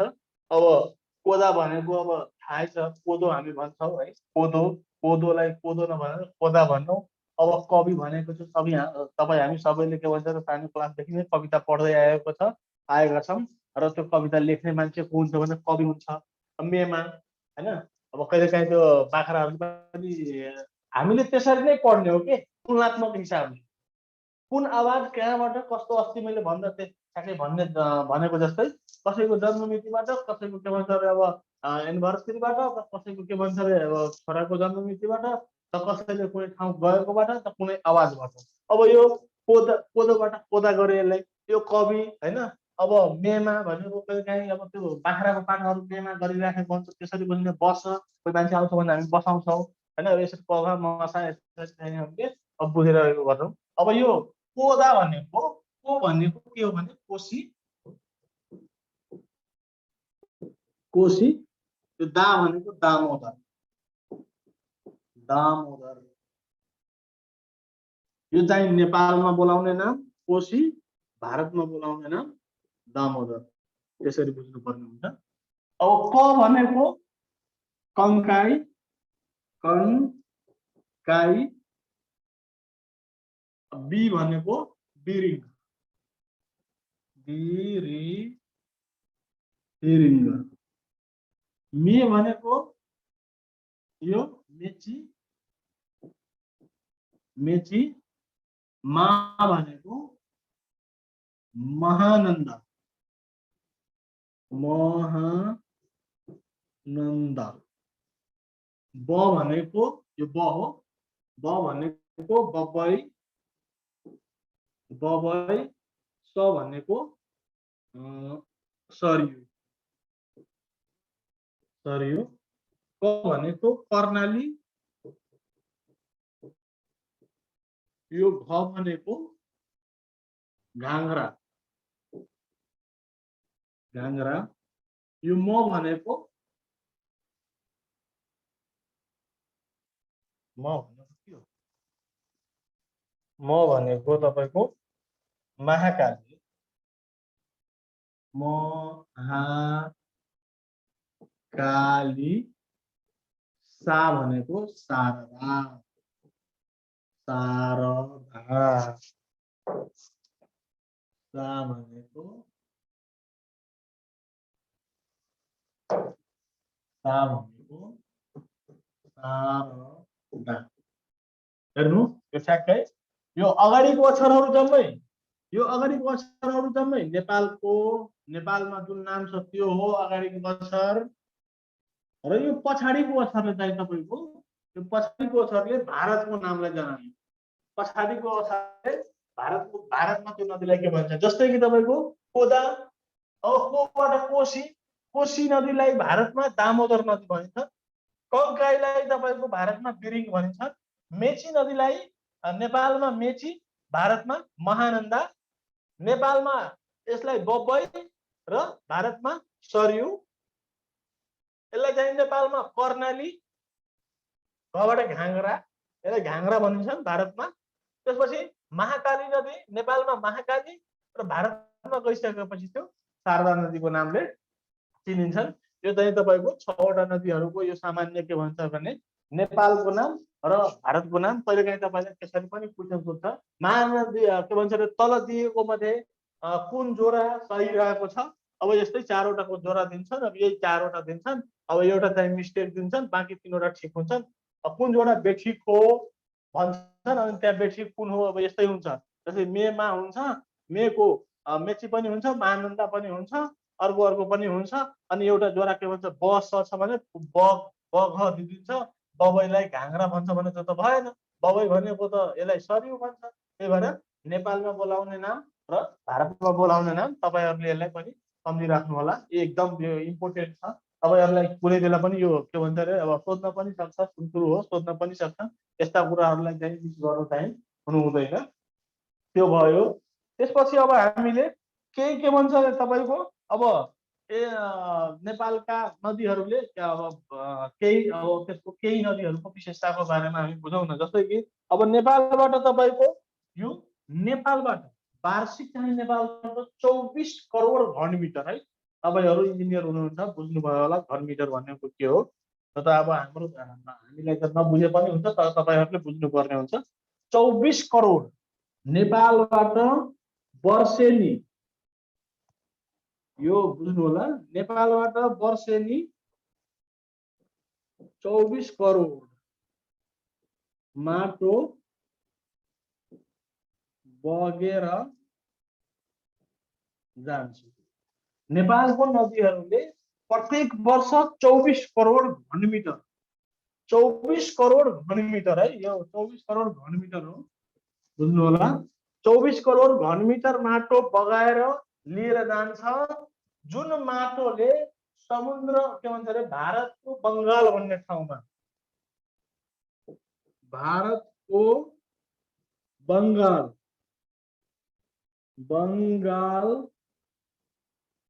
भन्ने ठाउँमा न्युमोर नामक टापुको भनौँ न, यहाँको माटोले त्यहाँ गएर एउटा न्युमोर नामक टापु चाहिँ निर्माण गरेको छ। न्युमोर ठाउँमा न्युमोर भन्ने टापुको निर्माण गरेको छ। टापु निर्माण न्युमोर नेपालबाट प्रत्येक वर्ष वा वर्षेनी 24 करोड घनमिटर माटो नेपालको नदी नालाहरूले बगाएर लिएर गएको छ, जो भारतको बंगाल भन्ने ठाउँमा चाहिँ तपाईको न्युमोर भन्ने टापु बनाएको छ, जुन नेपालको माटोहरूबाट नै बनेको भन्ने गरिन्छ। र त्यसलाई चाहिँ नाम के दिएको छ भने न्युमोर नाम गरेको छ हैन। न्युमोर नाम गरेको छ। बंगालको खाडी, बंगाल भन्ने ठाउँमा बंगालको खाडी पनि भनिन्छ त्यसलाई। बंगालको खाडी भनेको समुद्रको ठ्याक्कै छेउको ठाउँलाई खाडी पनि भन्छन्, बंगालको खाडी, न्युमोर टापु भनिन्छन्। त्यसपछि तपाईको विश्वको सर्वोच्च स्थानबाट उत्पन्न भएको नदीको नाम मैले भनिहालेँ तपाईलाई अघि। कुन नदी हो भने तपाईहरु कमेन्ट गर्नु होला पछि हैन। विश्वको सर्वोच्च स्थानबाट उत्पन्न भएको नदी कुन हो भने तपाईहरु कमेन्ट गर्नु होला। त्यो चाहिँ अरुण हो, म भन्दिए पछि सोधौला भने तपाईहरुले भन्नु होला। त्यसपछि अब यो भयो। त्यसपछि नेपालको नदीहरूको मूल त अब धेरै नदीको नेपालमै छन्, तर 6 वटा नदी नेपालको 6000 मध्ये 6 वटा नदीहरूको मूल चाहिँ तपाईको तिब्बतमा रहेको छ। वा भोट भन्छ, भोट पनि भन्छ त्यसलाई, तिब्बतलाई भोट पनि भन्छन्। वा तिब्बतमा रहेको छ, जुन चीन हुँदै नेपाल प्रवेश गरेका छन्। र त्यसपछि के भन्छ अरे अब यो 3 वटा नदी कोशी गण्डकी कर्णालीमा मिसिएर अनि त्यसपछि भारतको गंगासँग मिलिएको छ। र पछि त्यो गंगा नदी कहाँ मिलेको छ भने तपाईको समुद्रमा मिलेको छ। अब त्यो 3 वटा नदी 6 वटा नदी कुन हो भने त्यसको पनि एउटा सानो सूत्र छ। यो स्क्रिनशट गर्नु, त्यसको पनि एउटा सानो सूत्र छ। त्यो 6 वटा नदीहरू पनि कसरी के भन्छ त्यसलाई याद गर्ने भनेर त्यो पनि म तपाईहरुलाई अहिले भनिदिन्छु। त्यो भोटमा मूल भएका 6 वटा नदीहरू कुन कुन हुन् भने अहिले म तपाईहरुलाई टिपाइदिन्छु। यसलाई मैले मेटे भोटमा मूल भएको। अब यहाँ भोट वा तिब्बत, तिब्बतमा मूल भएका नदीहरू कतिवटा छन्? 6 वटा। यसको पनि सूत्र छ। अता, कत्री, सुत।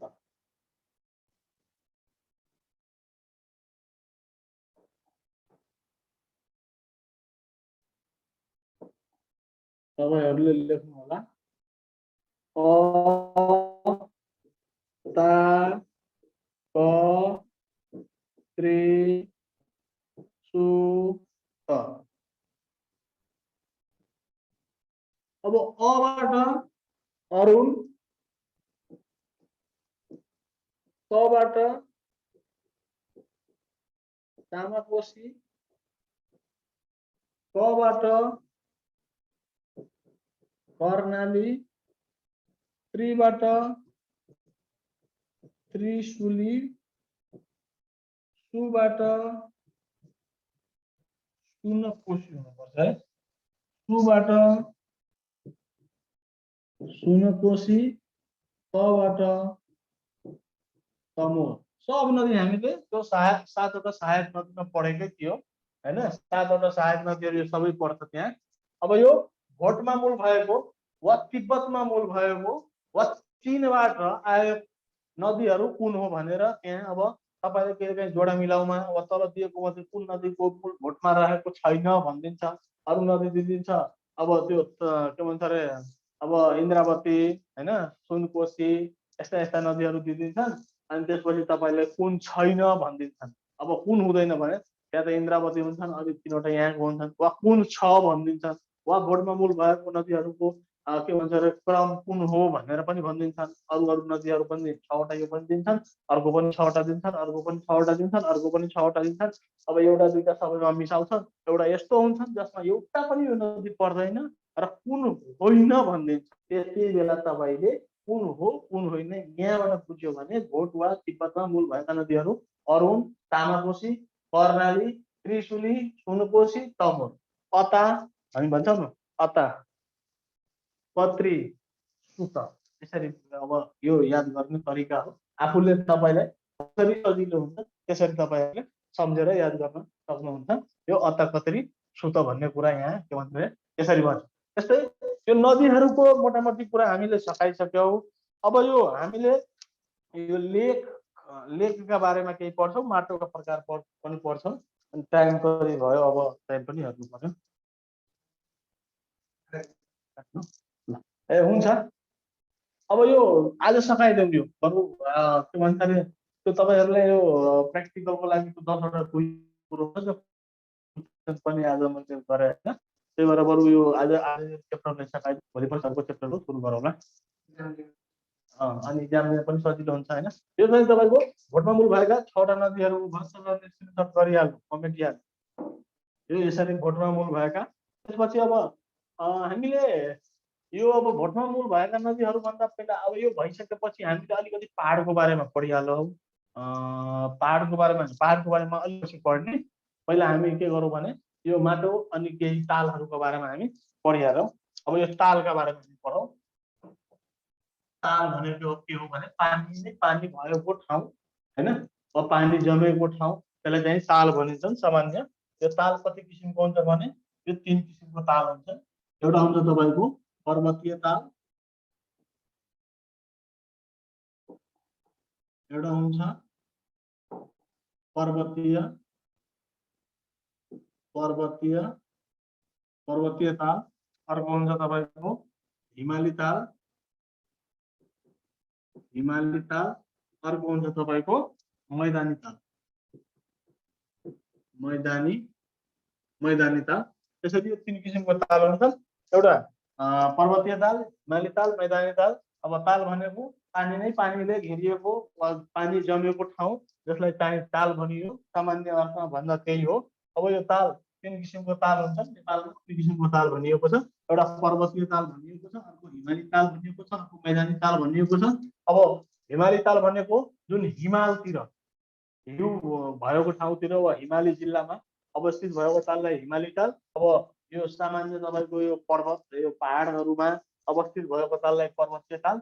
र यो तराईको भूभागमा रहेको मैदान भन्छ। मैदान भनेको तपाईँको खुला चौर समतल भूमिलाई मैदान भनिन्छन्। यो खुला चौरमा भएको ताललाई चाहिँ मैदानी ताल भनिन्छन्। यसरी तपाईँले ताल किसिमका भन्ने कुरा हुन्छ, त्यो चाहिँ बुझ्नु होला। त्यसपछि तपाईँको यो भइसकेपछि हामी केही तालका बारेमा पनि पढिहालौँ। थोरै थोरै तालका बारेमा हामी रारा तालको बारेमा पढौँ। रारा ताल, रारा ताल, यो रारा ताल यो नेपालको सबभन्दा ठुलो ताल हो। यो नेपालकै सबभन्दा ठुलो ताल हो। यसको के भन्छ अरे यो नेपालको सबभन्दा ठुलो ताल 11 वर्ग किलोमिटर है। 11 वर्ग किलोमिटर क्षेत्रफल रहेको छ। रारा तालको क्षेत्रफल 11 वर्ग किलोमिटर रहेको छ। यो 8 किलोमिटर, यो चाहिँ तपाईँको 8 किलोमिटर लामो र 1.5 किलोमिटर चौडा रहेको हो। 1.5 किलोमिटर चौडाइ रहेको छ र यसको 167 मिटर गहिराई रहेको छ। गहिराई रहेको छ। यो चाहिँ तपाईँको यो रारा ताल कुन जिल्लामा पर्छ भने रारा ताल कुन जिल्लामा पर्छ ठ्याक्कै बिर्सेँ। रारा ताल तपाईँको यो पर्छ ल एकछिनमा भन्दैछु तपाईँहरूलाई। रारा ताल कुन जिल्लामा हो ठ्याक्कै बिर्सेँ अरे। मुगु जिल्लामा हो। ठिक, यो चाहिँ रारा ताल। सामान्य कुरा पनि कहिले काहीँ यसो दिमागबाट गइहाल्छ। यो मुगु जिल्लामा रहेको छ। यो मुगु जिल्लामा रहेको छ।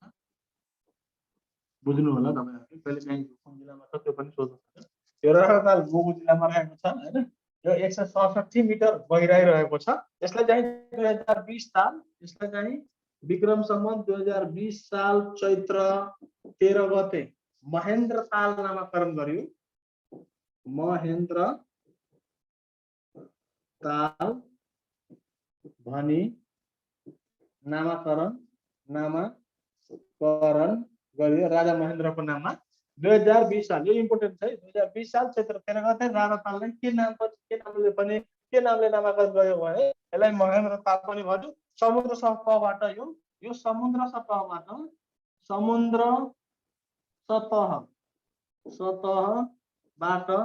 3200 मिटर 3200 मिटर उच्च स्थानमा रहेको छ। 3200 मिटर उचाइमा अवस्थित रहेको छ।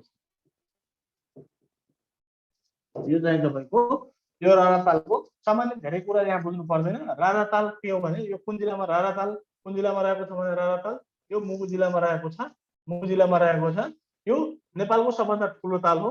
किन सबभन्दा ठुलो भन्यो भने यो 11 वर्ग किलोमिटर भन्दा ठुलो ताल नेपालमा छैन। त्यही भएर नेपालको सबभन्दा ठुलो ताल। यसको क्षेत्रफल कति रहेको छ भने 11 वर्ग किलोमिटर। यसको लम्बाइ 8 किलोमिटर रहेको छ भने चौडाइ चाहिँ तपाईको कति रहेको छ?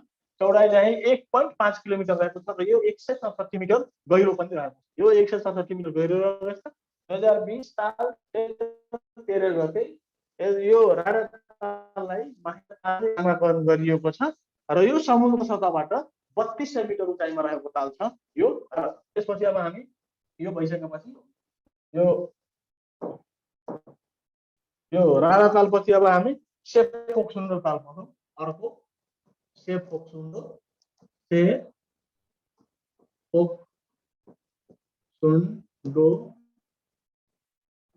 ताल। सेफोक्सुन्डो ताल। अब यो सेफोक्सुन्डो ताल भनेको तपाईको कुन जिल्लामा रहेको छ भने यो डोल्पामा रहेको छ। यो डोल्पा जिल्लामा रहेको छ सेफोक्सुन्डो।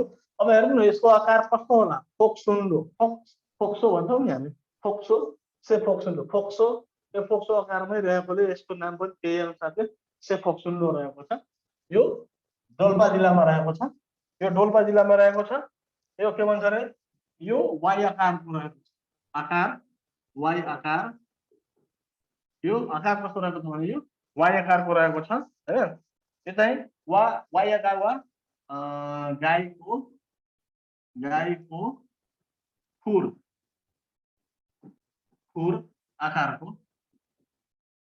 आकारको गाईको खुर आकारको। अब यो y भनेको त गाईको खुर हुन्छ नि, यसरी हुन्छ नि त तपाईको गाईको, भैँसीको, गोरुको खुर यस्तो हुन्छ नि। फेरि घोडाको खुर फरक हुन्छ है, घोडाको खुर यस्तो हुन्छ, घोडाको खुर एकै ठाउँमा हुन्छ यस्तो, गाईको खुर यसरी हुन्छ, भैँसीको खुर अनि त्यसपछि गोरुहरूको खुर पनि यस्तै हुन्छ। त्यही भएर y आकारको हुन्छ, यसरी हुन्छ नि त, y आकारको हुन्छ वा गाईको खुर आकारको पनि यसलाई भनिन्छ y आकार वा गाईको खुर आकार। यो चाहिँ तपाईको 4 किलोमिटर चौडा, यो 4 km चौडाई र 1.6 किलोमिटर, 1.6 किलोमिटर सरी यो लम्बाई हो। यो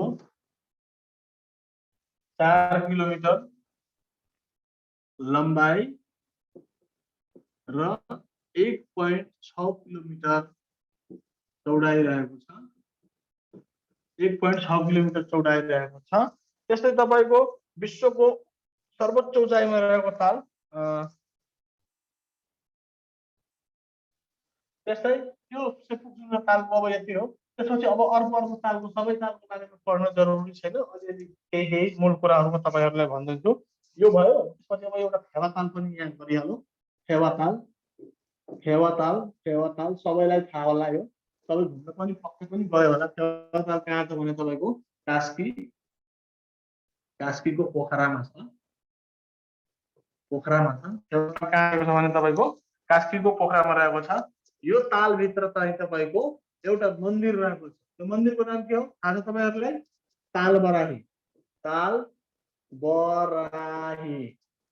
तालबराही मन्दिर। फेवा ताल भित्र रहेको मन्दिरको नाम के हो भने तालबराही मन्दिर रहेको छ है।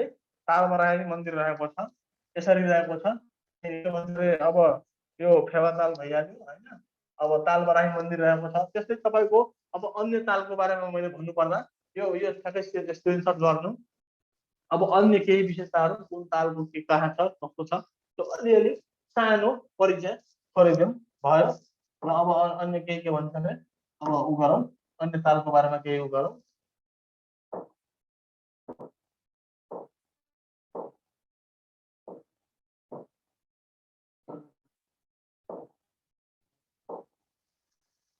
त्यसपछि तपाईको फेवा ताल, त्यसपछि यो छोरोल्पा, एउटा नेपालमा छोरोल्पा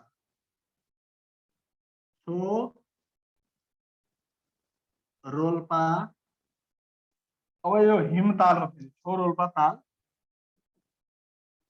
यो दोलखामा रहेको है, दोलखामा रहेको छ। यो चाहिँ तपाईको 4580 मिटर उचाइमा रहेको छ। समुद्र सतहबाट 4580 के भन्छ रे यो बुझिएन होला तपाईहरुले अलि।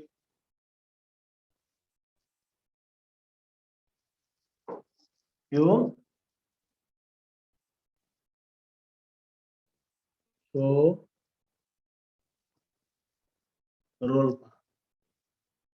छोरोल्पा ताल यो कहाँ रहेको छ? दोलखा जिल्लामा रहेको छ। 4580 मिटरको उचाइमा रहेको छ र यो विस्फोटनको खतरामा रहेको छ। विस्फोटनको खतरामा रहेको। त्यो चाहिँ कुन बेला विस्फोट हुन्छ भन्ने त्यो भन्न सकिँदैन। त्यही भएर यो विस्फोटनको खतरामा रहेको छ हैन। त्यस्तै तपाईको इन्द्र सरोवर यो कहाँ रहेको छ भने तपाईहरुलाई थाहा होला। यो इन्द्र सरोवर यो कुलेखानी सबैलाई थाहा होला। त्यही हो इन्द्र सरोवर। यो कहाँ रहेको छ भने मकवानपुर कुलेखानी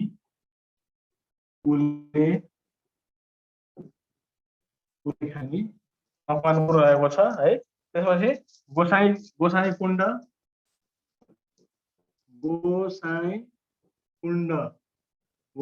कहाँ रहेको छ भने यो तपाईको रसुवामा रहेको छ। यो ह्रस्वमा रहेको छ जखिरा जखिरा ताल। जखिरा ताल कहाँ रहेको छ भने तपाईँको कपिलवस्तु वस्तुमा रहेको छ। त्यसले तपाईँको जखिरा पछि झिलमिला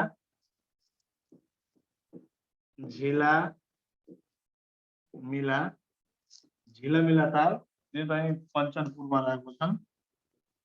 कञ्चनपुर। त्यस्तै 20,000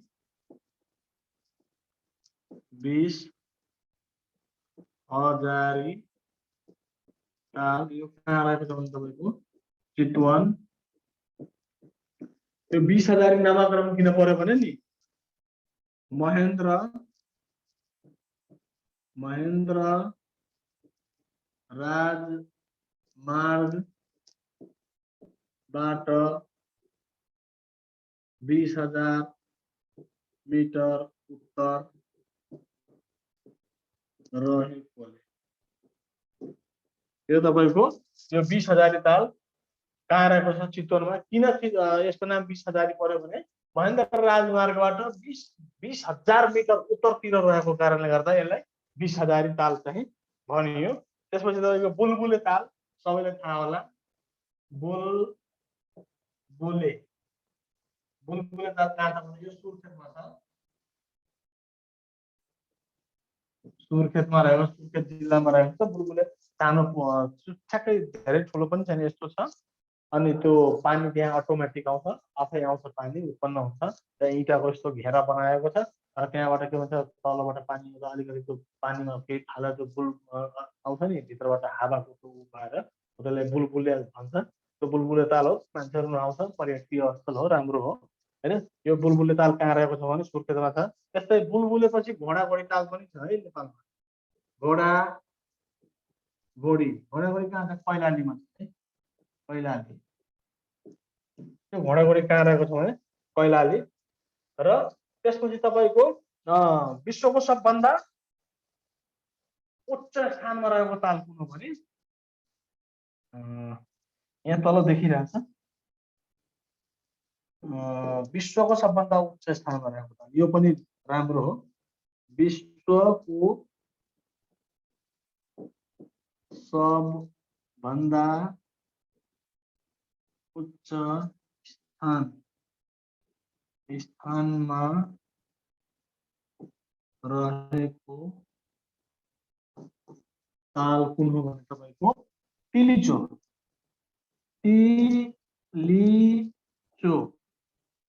कहाँ रहेको छ भने मनाङ कति मिटरमा रहेको छ भने 4919 मिटर। यो विश्वको सबभन्दा उच्च स्थानमा रहेको ताल विश्वमै सबभन्दा हाइएस्ट ठाउँमा भएको ताल कुन हो भने ताल हो। कुन जिल्लाको चाहिँ मनाङ जिल्लामा छ। यो समुद्र सतहबाट तपाईँको 4919 मिटर हाइएस्टमा रहेको छ। समुद्र सतहबाट 4919 मिटर हाइएस्टमा रहेको छ। यो भन्दा पहिला चाहिँ तपाईँको यो नेपालको यो तिलिचो ताल नआउनुभन्दा पहिला नहुँदा चाहिँ यसको पत्ता नलागेको बेलामा विश्वको सबभन्दा उच्च स्थानमा रहेको ताल कुन ताललाई भनिन्थ्यो भने टिटिकाका। यो चाहिँ तपाईँको टिटिकाका यो भेनेजुएला टिटिकाका उत्तर अमेरिका दक्षिण अमेरिकामा है। यो टिटिकाका चाहिँ तपाईँको सायद म कन्फ्युज भएँ दक्षिण अमेरिकामा हो सायद है म प्रश्न गर्छु।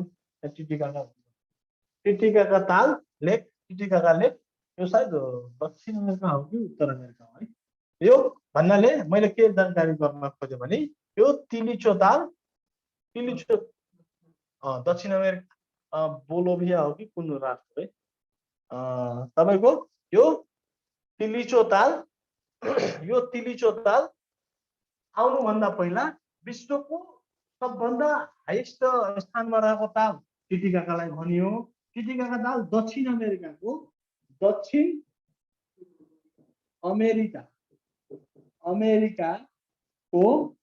बोलोभिया भन्ने कन्ट्री है, बोलोभिया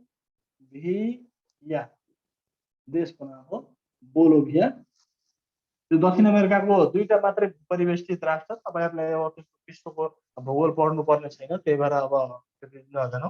तर दक्षिण अमेरिकाको जम्मा दुईवटा भूपरिवेष्टित राष्ट्र छ, एउटा बोलोभिया र एउटा पाराग्वे र बोलोभिया दुईवटा दक्षिण अमेरिकाको राष्ट्र रहेको छ। त्यही बोलोभिया भन्ने राष्ट्रमा यो तिलिचो ताल सरी टिटिकाका ताल पर्छ।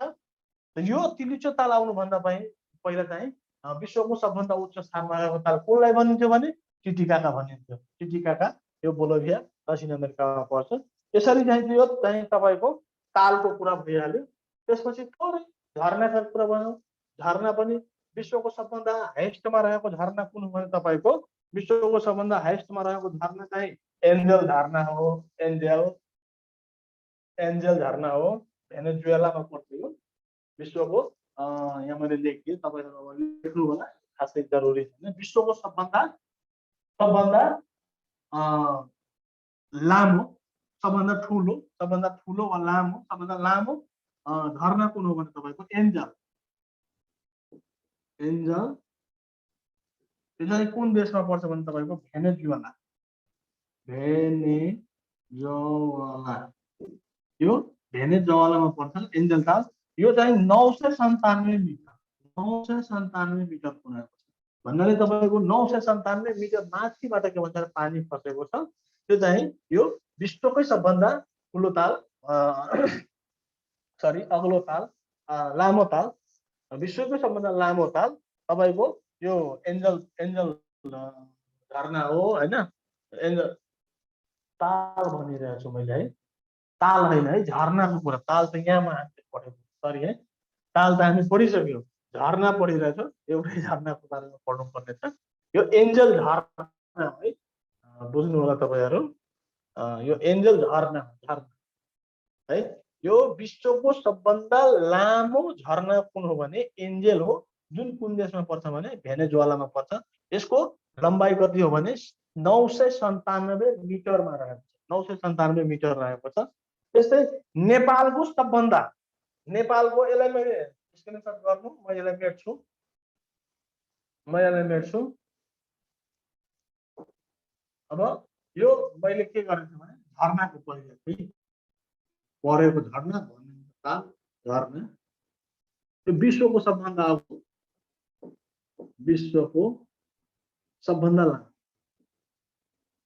सबभन्दा लामो झरना कुन हो भने एन्जल। यो 997 मिटर लम्बाइ रहेको छ।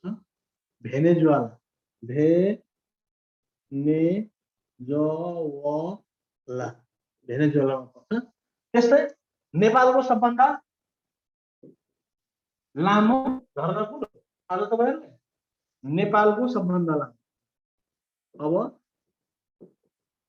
नेपालको सबभन्दा लामो झरना पञ्चाल झरना। पञ्चाल यो कालीकोटमा पर्छ।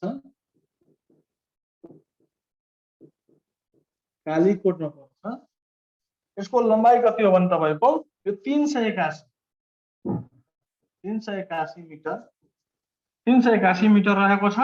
यो चाहिँ तपाईको पत्ता कहिले लागेको भने 2074 साल 4 महिना 12 गते। यो 2074 साल 4 महिना 12 गते पत्ता लागेको हो। नेपालमा पञ्चाल झरना सबभन्दा अग्लो झरना 381 मिटर 2074 4 12 मा पत्ता लागेको हो। यो भन्दा पहिला नेपालको सबभन्दा लामो ताल कुन ताललाई भनिन्थ्यो त? सरी फेरि तालै ताल के हो आज एकछिन है।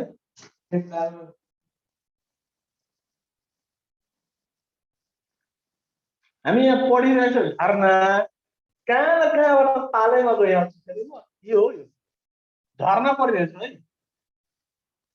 सरी तर यहाँ झरना हो। यो झरना हो। तपाईहरुले बुझ्नु होला, मैले ताल भन्छु पढाउँदा चाहिँ झरना भन्न चाहिँ ताल कसरी भइहाल्छ, जिब्रो चिप्लिएर होला। यो झरना यो नेपालको सबभन्दा लामो झरना पञ्चाल झरना हो। पञ्चाल झरना हो। यो कुन जिल्लामा पर्छ भने कालीकोट जिल्लामा पर्छ। त्यो त्यसको के भन्छ कति लम्बाइ छ भने 381 मिटर रहेको छ र यो विश्वको 30औं हाई के भन्छ लङ्गेस्ट विश्वको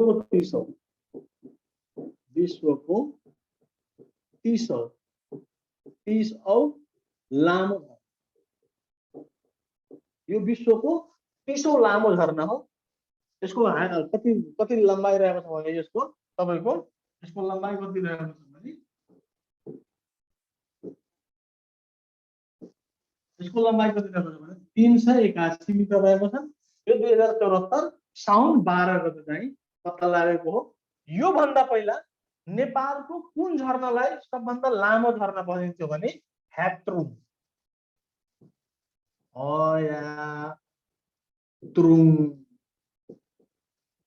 ह्यात्रुङ झरनालाई सबभन्दा लामो झरना भनिन्थ्यो।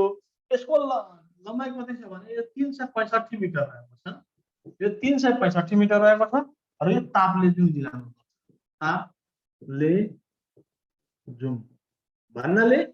ताप्लेजुङ भन्नाले तपाईको यो 2074 साल 4 महिना 12 भन्दा पहिला नेपालको सबभन्दा लामो झरना कुन हो भने ह्यात्रुङ थियो जुन 365 मिटरको थियो र त्यो भन्दा बढी छ यो 381।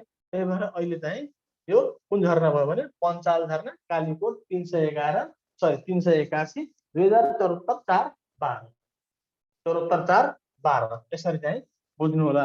यो झरना पनि अब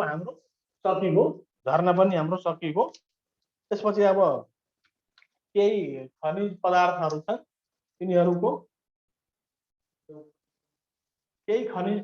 छन् तिनीहरूको बारेमा कुन के भन्छ रे खनिजको लागि लेखिहाल्नु स्क्रिनशट गरिहाल्नु। कुन खनिजको लागि कुन ठाउँ के भन्छ रे प्रसिद्ध छ त्यो एकछिन हामी गरौँ न त्यो लास्ट इङ्ग्लिस अनि एउटा बाँकी छ यो झरना सरी अब खनिज पदार्थ पाइने प्रमुख स्थान नेपालमा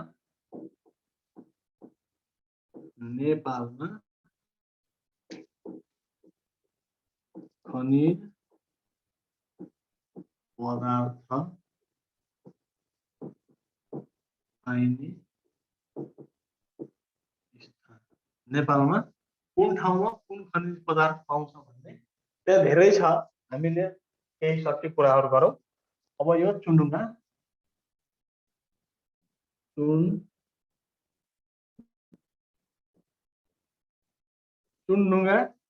यो गोदावरी मकवानपुरको विषय यो गोदावरी मकवानपुरको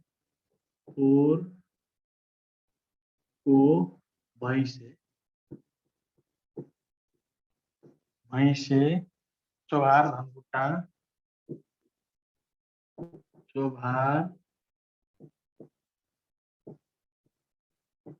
धनकुटा इत्यादि अझै छ धेरै छ त्यस्ता। फलाम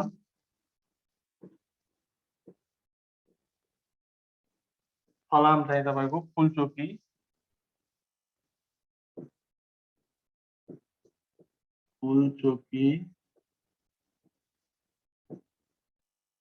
नुवाकोट ठोसे रामेछाप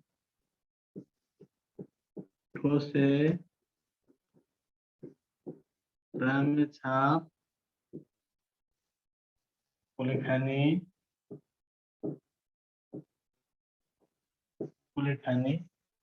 त्यस्तै तपाईको सुन कालीगण्डकी बुढी गण्डकी सुनकोशी कालीगण्डकी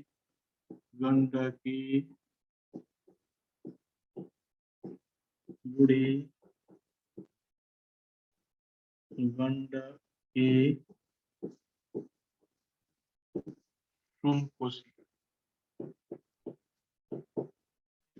सुनकोशी त्यस्तै तपाईको चाँदी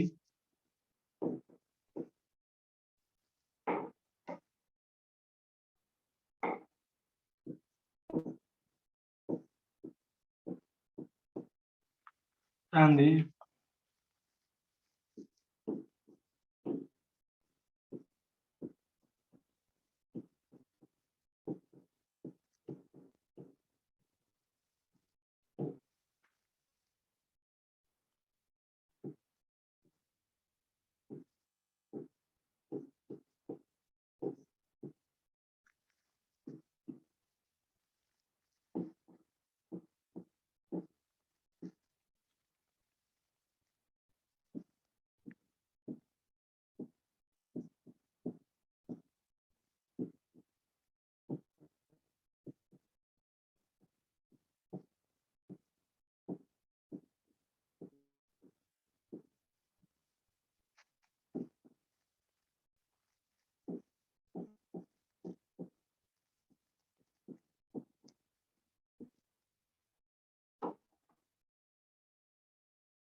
यो चाहिँ तपाईको नेपालमा पाइने खनिज पदार्थहरूको केही खनिज पदार्थहरूको स्थान छ। अझै यसमा तपाईहरुले पढ्नु भयो होला भने यसमा अझै पनि ठाउँ भेटाउन सक्छ हैन। अब यो हाम्रोमा अब के भन्छ रे प्राकृतिक स्रोत आधार त्यसको उपलब्धताको कुरा गरिसकेपछि हामीले अलिकति यसको बारेमा बुझ्नुपर्ने हुन्छ। त्यही भएर यो तपाईहरुले मैले देखाइदिएको तपाईहरुले अब लेख्नु होला।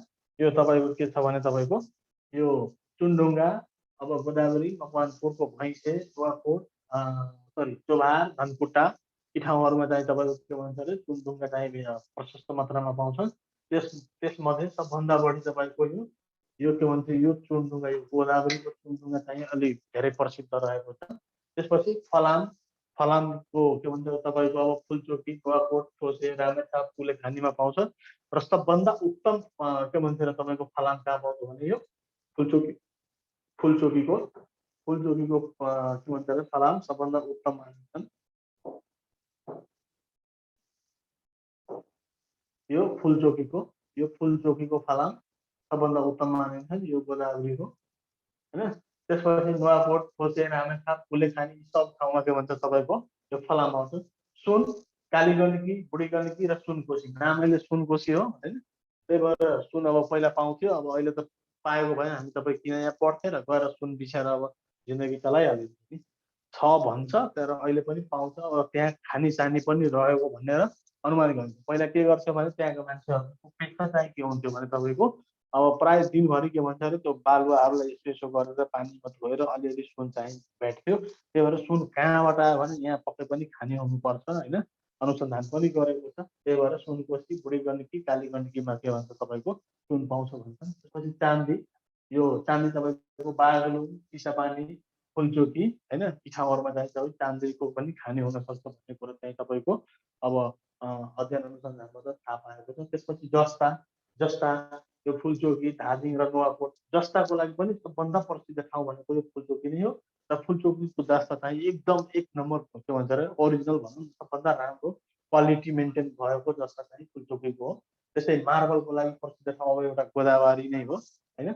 यो गोदावरी सबभन्दा उत्तम मार्बल पाइन्छ नेपालमा। अब मार्बल धेरै ठाउँमा हुन्छ पाइन्छ तर गोदावरीमा सबभन्दा राम्रो र उत्तम मार्बल पाइन्छ। त्यसपछि सिसा गणेश हिमाल अहिलेसम्म नेपालमा सिसाको के भन्छ र तपाईँको अब गणेश हिमालकै सिसा चाहिँ नेपालमा आउने गरिन्छ। सबभन्दा उत्तम सिसा पनि गणेश हिमालको छ। यहाँबाट उत्खनन गरेर के भन्छ अहिले अब विभिन्न फ्याक्ट्रीहरू पनि रहेको छ र त्यसले के भन्छ सिसा अब भनौँ न बनाउने काम चाहिँ गरेको छ। त्यसपछि पेट्रोलियम अब नेपालगञ्ज दैलेख ताङ जनकपुर क्षेत्र भन्छ, हेटौडा क्षेत्र भन्छन्। त्यसपछि तपाईँको के भन्छ अरे तराई क्षेत्रको विभिन्न ठाउँहरू त्यस्ता छन् जहाँ पेट्रोलियम पदार्थ भएको भनेर अब अध्ययन अनुसन्धानबाट चाहिँ पत्ता लागेको छ। यो चाहिँ तपाईँको हाम्रो अब नेपालको यी अब हामीले आज सघाउने भन्ने कुरा गरेको थिएँ, तर यो सकिएन होइन। अब यस्तै अब जाने नै हो, तर यी कुराहरू अब प्रमुख कुराहरू रहेका छन् होइन। तपाईँहरूलाई अब इक्जामको लागि पनि भोलि पर्सि हामी अब त्यो उ गरौँला नि, इक्जाम पनि अब तपाईँहरूलाई मोटामोटी यो च्याप्टरसँग सम्बन्धित हामी पहिला यो अब सकाउँ। एउटा घन्टी अझै लाग्छ, लाग्यो भने अब एउटा घन्टी लाग्छ यो च्याप्टर सकाएर त्यसपछि ठ्याक्कै तपाईँहरूलाई तपाईँको मेलमा व्हाट्सएपमा अब केमा हुन्छ होइन, यहाँबाट तपाईँले क्वेसन पठाइदिन्छ र त्यो क्वेसनहरूको तपाईँहरूले आफै गर्नु होला। र अर्को कुनै बेला चाहिँ हामीले त्यसलाई चाहिँ कसरी मेन्टेन गरौँला। आजको लागि आजको लागि यति है। तपाईँहरूलाई केही जिज्ञासा होला भने भोलि पर्सितिर गरौँला। अब यसमा यही कुराहरू हो है। ल नमस्ते, गुड नाइट।